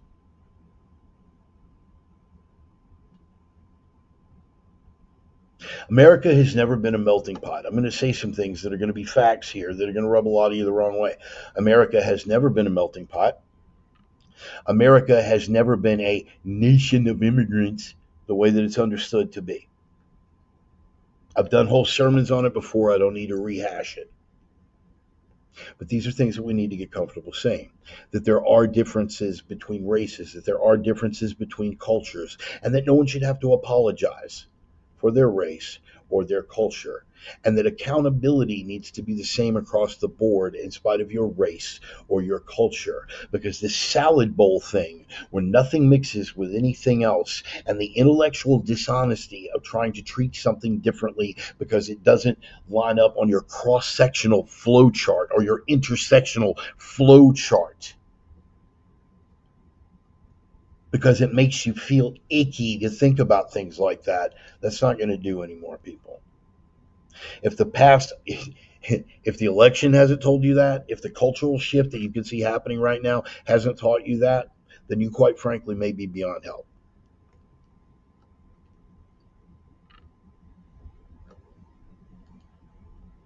I'd never heard the term black fatigue more than I have from black YouTubers. They're just tired of it. Hear about the Carnival Cruises blaming rap music because of the fatigue? Yeah, I did hear that. Carnival Cruises had to change their whole policy up. Somebody was right. If you're easy to offend, you're easy to manipulate. What have you always heard me say, Vargas? What have you always heard me say? People who are shocked easily should be shocked often. Carnival Cruises had to change up the thing. They're finally acknowledging it. All over the culture, it's happening. People are waking up and they're not being afraid. They're not being afraid to have the conversations anymore. Why? Because it's actually affecting the business model. Somebody tried to say that the downturn in tourist activity in Vegas recently, like an 11% downturn in tourist activity in Vegas, was due to an oncoming recession. Because you never pass up an opportunity to ding the orange guy. It's not the same reason why business is off at Carnival Cruises. The same reason why nobody wants to fly Spirit Airlines. Well, why is that, Bart? Oh, what? You're going to act like you don't know? White liberal Karen, you're going to act like you don't know what I'm talking about? Nobody wants to go on a Carnival cruise, right? What are you talking about? I'd never heard that about Carnival Cruise. Yeah, well, we fly any airline. Yeah, Spirit had a lower airfare, but I'm not going to fly Spirit, you know. Oh, but why not? What's wrong with Spirit Airlines? Yeah, you know those guys. You know they live in they live in a bad neighborhood. Oh, what do you mean a bad neighborhood? Who lives there in that bad neighborhood? What makes it a bad neighborhood? We all know. Most of all, Black Americans know because they have to live it. Do you understand that? And you know what? They've got a legitimate grievance because you know who's done this to the black community? White liberals, primarily white liberal women. Brother Malcolm warned you about it.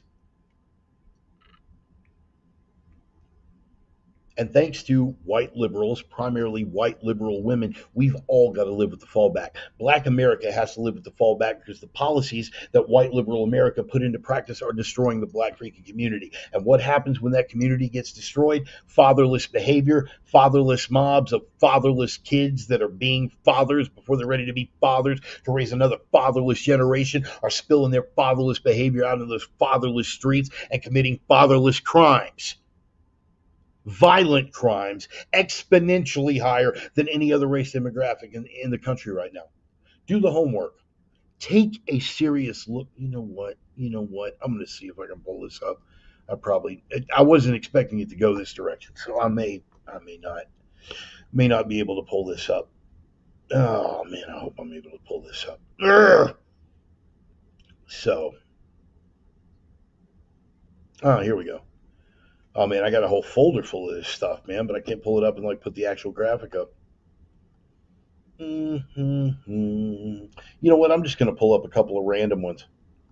I'm just going to pull up a couple of random ones and we'll put them up there just for the sake of saying that we did it, since I'm in the middle of a rant and I don't really have anything better to do right now. We've still got about 20 minutes to kill. So what do you say we just go ahead and pull that up? Are you guys patient with me? You guys willing to hang out for a minute? Let me go ahead and pull these things up for you.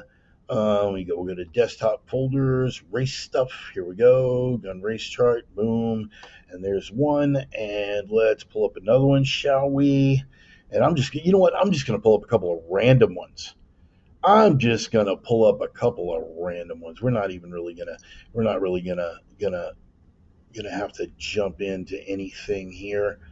There we go. Here we go. Yeah, I'll pull up that one. And what do you say? Just one more.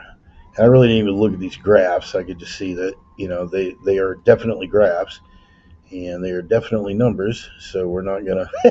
Now that one I know what it is, and it's a joke. And I should kind of pull it up because it is actually kind of pretty funny. Let me go with that one. Here we go. Let's try it. All right, let's start. Here we go. Boom. Gun race chart. Gun ownership versus firearm homicide by race. I'm content to let the numbers speak for itself.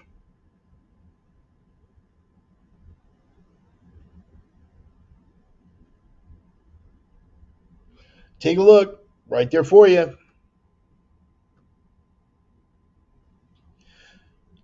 Graph representing gun ownership versus firearm homicide rate by race. Let's go ahead and kick this on. Interracial homicides, 2010 to 2020. And you guys can, if you need to substantiate this, you can look up the facts and figures. These are not misrepresentations. 14,689, so like barely over double black on white interracial homicides in that 10-year period, barely over double, right? Then you've got to take into account that they are only 13% of the population. And when we break it down further, because it's almost exclusively black men who are who are committing these homicides, and largely against their own people. But when they don't, when the race does vary, it's always black on white, right? You're looking at probably 8% of the population. 8% of the population committed that many homicides. Here's your New York City crime graph, right? Crime stats by race. This is New York City's own breakdown. There you have it. The numbers don't lie. We don't have a gun violence problem in this country. We have a black gun violence problem in this country. We don't even really have a violence problem in this country. We have a black violence problem in this country. My favorite pushback on that is you got the black guy who's the keyboard warrior, or the black guy's like, yeah, man, you say that to my face, I bet you wouldn't, because I'll fuck you up. Try to tell me I'm violent and shit. Do you hear yourself right now, Sparky?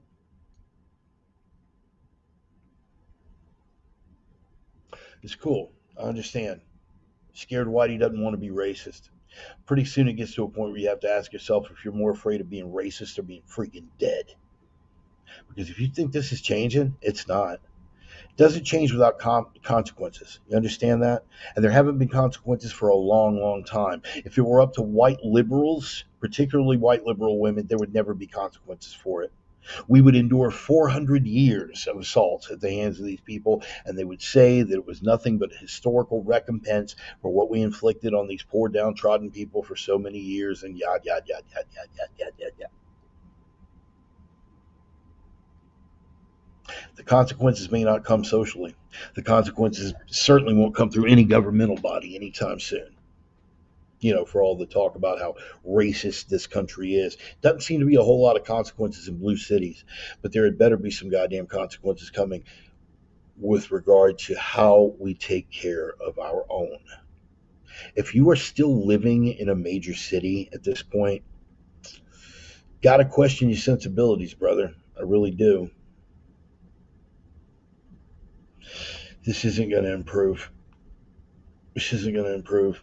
Yeah, I miss the days of hands up, don't shoot. Simpler times, right? Read them out driving. All right, brother. Yeah, I got you, brother. Deed Roman. Yeah, maybe move out to Cincinnati. There you go. What did I miss? What did I miss? Yep, Ratchet Actions. Yes, six Carnival Cruises. You read six Carnival Cruises and watched it happen. When you lower the prices to attract the Section 8 crowd, you get the Section 8 crowd. Right, Vargas. And I love the way that you put that, because when you lower the prices to attract, and you know what, you just gave me a whole basis for next week's sermon, Vargas. Thank you. When you lower the prices to attract the Section 8 crowd, you get the Section 8 crowd. In the same way that when you import the third world, you become the third world. It is time that we develop the courage to stop apologizing for having legitimate racial and cultural self-interest. It is not tolerance. It is cowardice. Dress it up however you want. Call it whatever you want. Feel about it however you want. What you are doing is not tolerance. It is cowardice.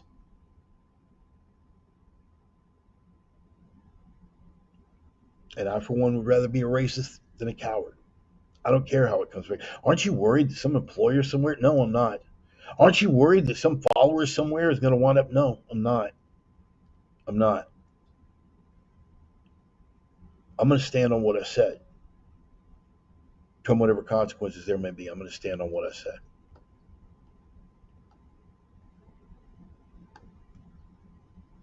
And that's that. Melting pots versus salad bowls.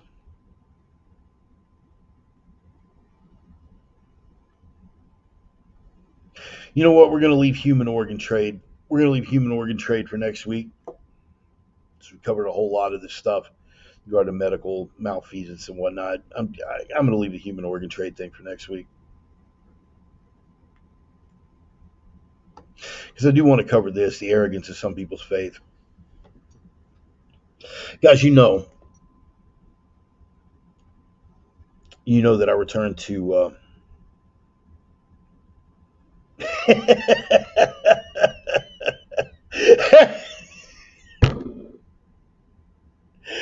Oh my goodness, man. This is why I love you, bro. This is why I freaking love you. I'm personally okay with becoming a third world Sharia law. If we you won't complain if she does what's good for her. You know what, Vargas? I think I may throw that one at the old lady. It's like, hey, man, cool, man. You just keep pushing for it. I can't wait. You want Sharia law? I can't wait. Oh my goodness, brother. Oh goodness, man. Yeah, yeah. Careful what you wish for, Karen. Careful what you wish for, Pollyanna.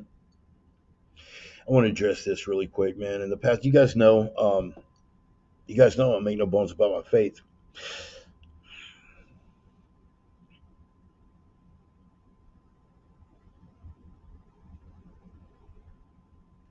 I don't think there's no easy way to approach this.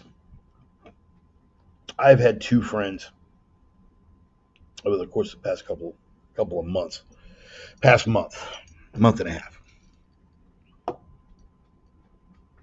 One who I've had to completely and summarily cut loose.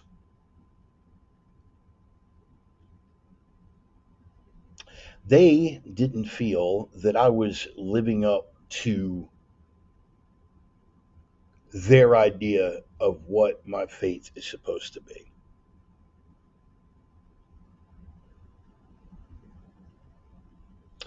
As if they were the as if they were the final arbiters of what is exemplary in faith. One guy came to his revelatory moment quite by accident.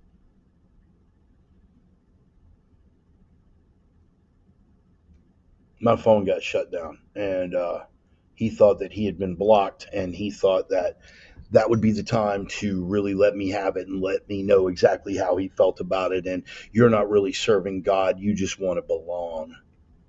One of the vital quotes. Interesting. Vargas is somebody that we don't need to mention any names. So I'm not going to call anybody out, but Vargas is somebody you had to cut loose over something a couple of years back.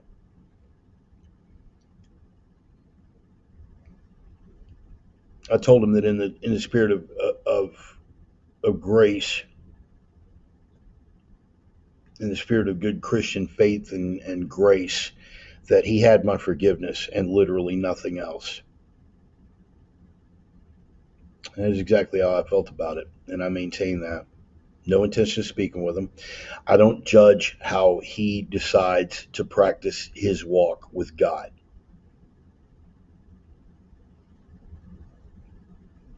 But the whole argument had started over a thread where he caught himself stepping to other people about how they exercise their faith. That's what brought on predicated this whole argument.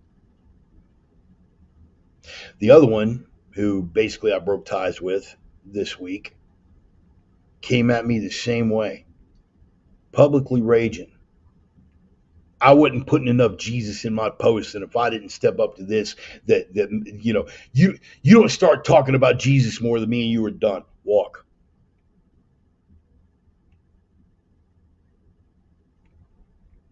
But I think this is a big problem across the board, not just in the microcosm on my personal level, but in the macrocosm. I think it's a much bigger problem. We got a whole lot of people that like to thump our chests as if we had the sole and exclusive answer. We have a whole lot of people who are out there talking as if they were the final arbiter and the final authority. And there is one arbiter and final authority when it comes to how you conduct yourself in your faith, and that is the boss man, brother. Boss man, the carpenter, and the Holy Spirit. Boss man, carpenter, and Holy Spirit. And immediately there are some out there that are like, well, the tripartite God isn't even like real gospel, man. You're not worshiping God the right way. Oh, okay, cool. Well, then you can step off and take a walk. And you may have some who are out there going, well, you're a Protestant. And when you talk about the original faith, we are the oldest one on the block, and we have our things. And, you aren't paying proper homage to, and you're not going through the old Latin. And and you know what, pal? You can step off.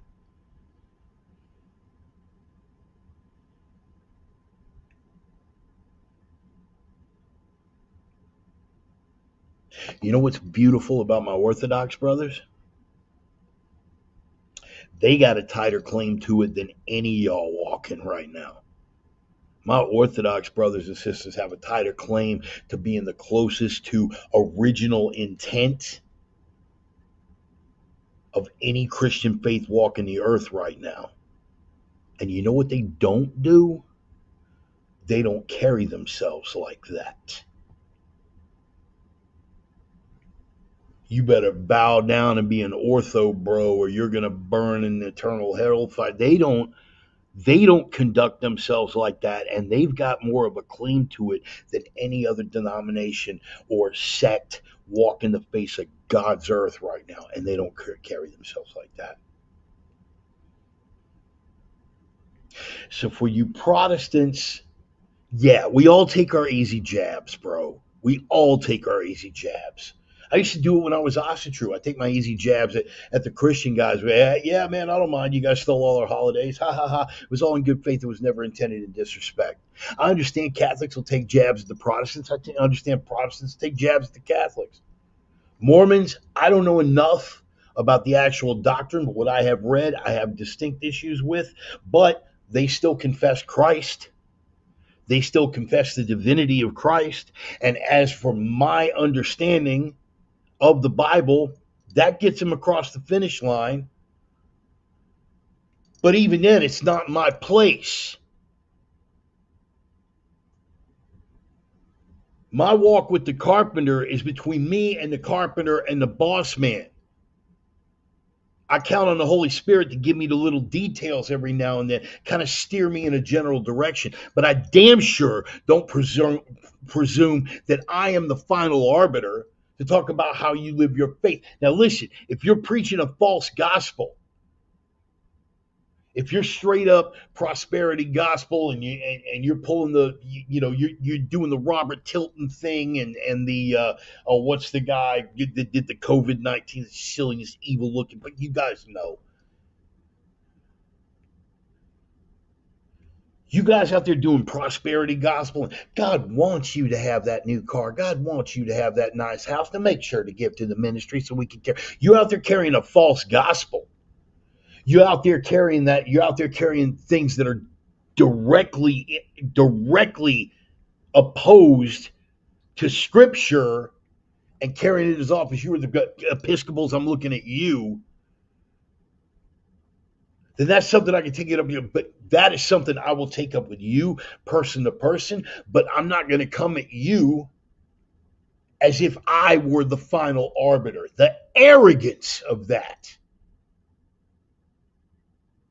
is something that I will not abide, Sparky.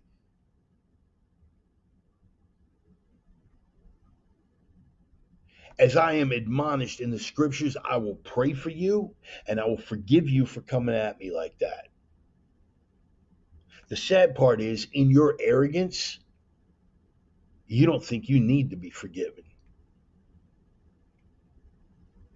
I hope it works out for you, man.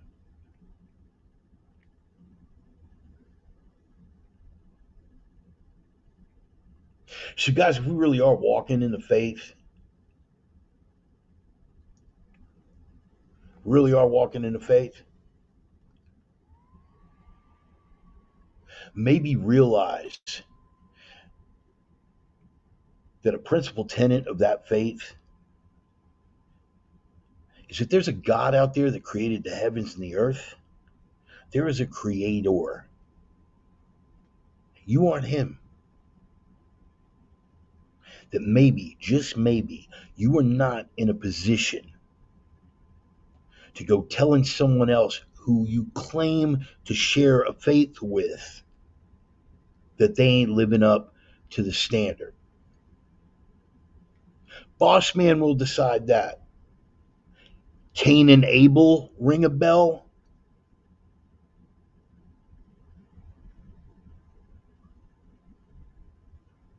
But don't come at me like the sons of Cain, bro. Don't come at me like the sons of Cain looking at me sideways because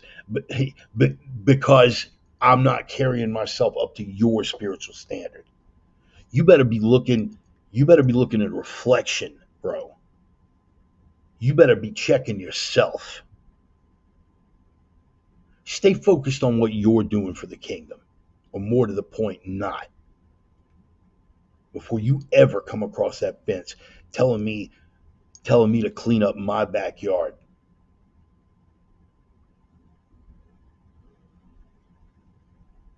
Pride goeth before a fall, son.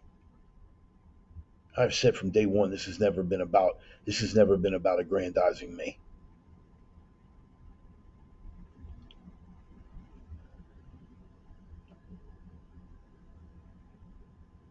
just wanted to get that off my chest.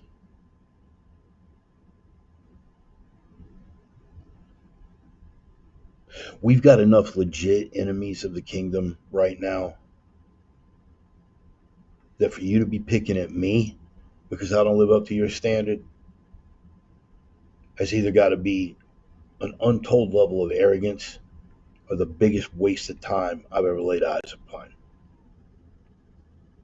Check yourself. I'm the Reverend. That is the gospel. I'm gonna close with a prayer, and I'm gonna ask you guys too for the collection plate. This is something this week. This week, I'm gonna ask you guys to contribute. Just kind of throwing it out there. I have a brother in Christ in Washington State who is locked down due to a miscarriage of justice. Right. I have thrown I've thrown money to him for his commissary. I've thrown money to his wife for her groceries. Checked in, done what I can. The church up there is doing what they can with regard to making sure that his wife and kids stay fed while he's in. He's a good friend of mine, and I know him to be a devout man of faith. So anything that you guys throw in the collection plate this week, it's all going to be for Brother Omar and his wife. Okay, so nothing. This is this week and only this week, and I will always level with you guys like this. If I've got something that is outside of something that's going into my pocket, right now, I'm good. I'm good. If I need the money, I'll tell you guys, hey man, I really could use the money. But this is something. This isn't like something going into my pocket. This is something that I want to do. I've given out of my own, and it would mean a lot if you guys, could maybe throw something Omar's way. So this week's offering is going to be for Brother Omar and his wife and their kids, and yeah, and that. So I'm gonna close with a prayer. Close with a prayer.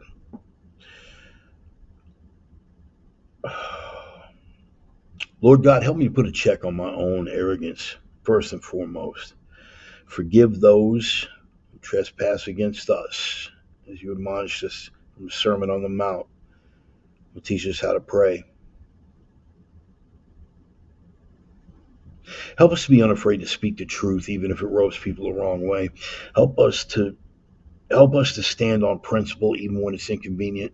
Help us to stand on principle even when it hurts. Help us to be able to speak truth in the face of evil and not make peace with it. Help us to never mistake tolerance for cowardice, or more to the point, cowardice for tolerance. Understand, man, we're all your children, Lord. We're all your children. We're all your children. We can exercise grace without it being a suicide pact. Grant us the discernment to figure out which is which and where the line is drawn. Help us to revel in the gifts that you've given us, Lord. Help us to never lose sight of the fact that, hey, man, we are on the path to victory right now. And it could get ugly and it could get dark. But ultimately, the victory is yours. Ours, yeah, but not mine and his in the sense of ours. The victory is ours for the kingdom. Omnia ad regnum, all things for the kingdom, not for ourselves. Help us to be mindful. Help us to evangelize by example. Help us to be unafraid. In those moments where other men tremble, for us to stand firm, find our spine, let our balls drop, be able to represent anywhere, anytime. And the fight that we're already in, give us the humility to ask for your guidance and the strength to carry us through to your victory and stand unafraid. Stand unafraid. Do not fear. Right there in the Psalms, I fear nothing, for thou art with me. Thy rod and thy staff, they comfort me. That is more than enough for me. I stand fearless in the face of man. I stand humble and I stand gracious in the face of God. Pray in the name of the risen Christ whom I ever serve. Amen. Amen. Little disjointed this week. Appreciate it. Appreciate you guys being here. You go ahead and roll on out. But yeah, got to get packed and everything. Got to be rolling on out of here. Yeah, Emmy, I can't wait to talk to you about that. That's going to be interesting. The queering of the church, man, bro. Y'all could have just left it. You could have just left it. Is what it is. Anyway, guys, the collection plate. Let me go ahead and run it. If you guys want to drop something on, again, this week. This is my Venmo, my Cash App, everything. This week is for Omar and Melissa, right? So, Omar and Melissa, you guys want to drop something in, it's all going to them this week. Every penny that hits the collection plate this week is all going to Omar and Melissa. So, please, guys, if you want to drop, and that would be a really, really, really good thing for you to do. And I would certainly appreciate it, and I know that they will as well. Let me see what I got here. No. I don't need to do that. I don't need to do any of that. Let me cancel that out.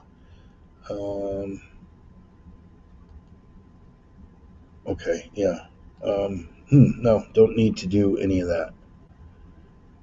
Doggone it, man. This is ridiculous. Okay.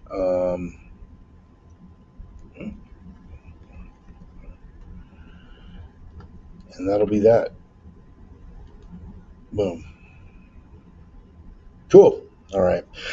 Yeah, we're going to roll it on out. There we go. And so, yes, anything that comes in is all going to Omar and Melissa. So you guys go ahead and throw that. I wanted to double check on something so we could get that going. I'm going to go ahead and roll out the outro music right here. Appreciate you guys being here, man. Again, little out of sorts this week, a little disjointed. Not my best work, but we do what we got to do, and that'll be that. I appreciate y'all being here. If you can throw something in for Omar and Melissa, I appreciate it. If you can't, I understand we're still living on the tail end of the last economy. It's a little bit harder for some people than others, but I'll tell you what you can do. Tell you what you can do, people, is spread the word on social media. You can share the sermon with other people. Fat Toothless Crane Operator with some opinions. Let's get on a rant and rave once a week for a couple hours. Appreciate it, man. That would be cool. Here's what you can do, though, man. Even if you can't do that, here's what you can do. Not just for me, but for yourself. Stone, unfortunately, is not still here. But Stone would tell you hashtag live the three. Live the three, people. What's live the three? What are we talking about? Talking about the three prime directives, people, on planet Mars. Is that trifecta of rules to live by. Signal over noise. You live in a world of noise. They will try to block you out with the noise. The noise is the distractions. The noise is the deceptions. The noise is the lie. You've got to be the signal, bro. You've got to be the truth. You've got to be the clarity that breaks through that signal, punching through the noise. You got to be light in a world full of darkness. They'll try to bury you with the noise, emasculate you, dehumanize you, demoralize you with the darkness. You have got to be the light, and you have got to carry that light, both to punch the light through to the other side, man, if they're having trouble seeing it, or the tenacity to carry that light for a good long time, because sometimes you're going to have to walk through that fog for a long interval before you can carry that light to the other side. So you got to be that light in a world full of darkness, which brings us to our third rule, the iron rule, the final rule, the most vital rule. You have got to be strength in a world full of weakness. Strength in a world full of weakness. I'm not just talking about this kind of strength. This is important. It can't just be here. It's got to be here. It's got to be here. It's even got to be here. Why? Because without strength, none of the rest of it matters. You understand? Tracking? Without strength, nothing else matters. Without strength, you won't be able to punch that signal through the noise. Without strength, you won't have the tenacity, the endurance to carry that light through the darkness, or the fight left in you to punch that light through the darkness if it comes to that. Bruce Lee movie. You guys remember the one? You guys remember the line from Mr. Hine, right? Who knows what beauty has died out of the world for wanting the strength to survive? So without strength, none of the rest of it matters. You've got to be strength in a world full of weakness. And when you hit your knees at night, and you better be, hitting your knees at night. You pray for that strength. You pray for strength and for clarity and discernment, because no matter how strong you are, you got to have that clarity and discernment. The father of lies is always looking to trip you up. So make sure you pray for that clarity and discernment. Guys, I'm telling you, you get your face in some scripture and your ass under some iron, your world is going to be a markedly better place. I promise you. Meantime, between time, God bless every single one of y'all. I love you, man. Each and every one of you, God bless you. Take care of yourselves. Take care of each other, man. All things for the kingdom, brother. We win. We win.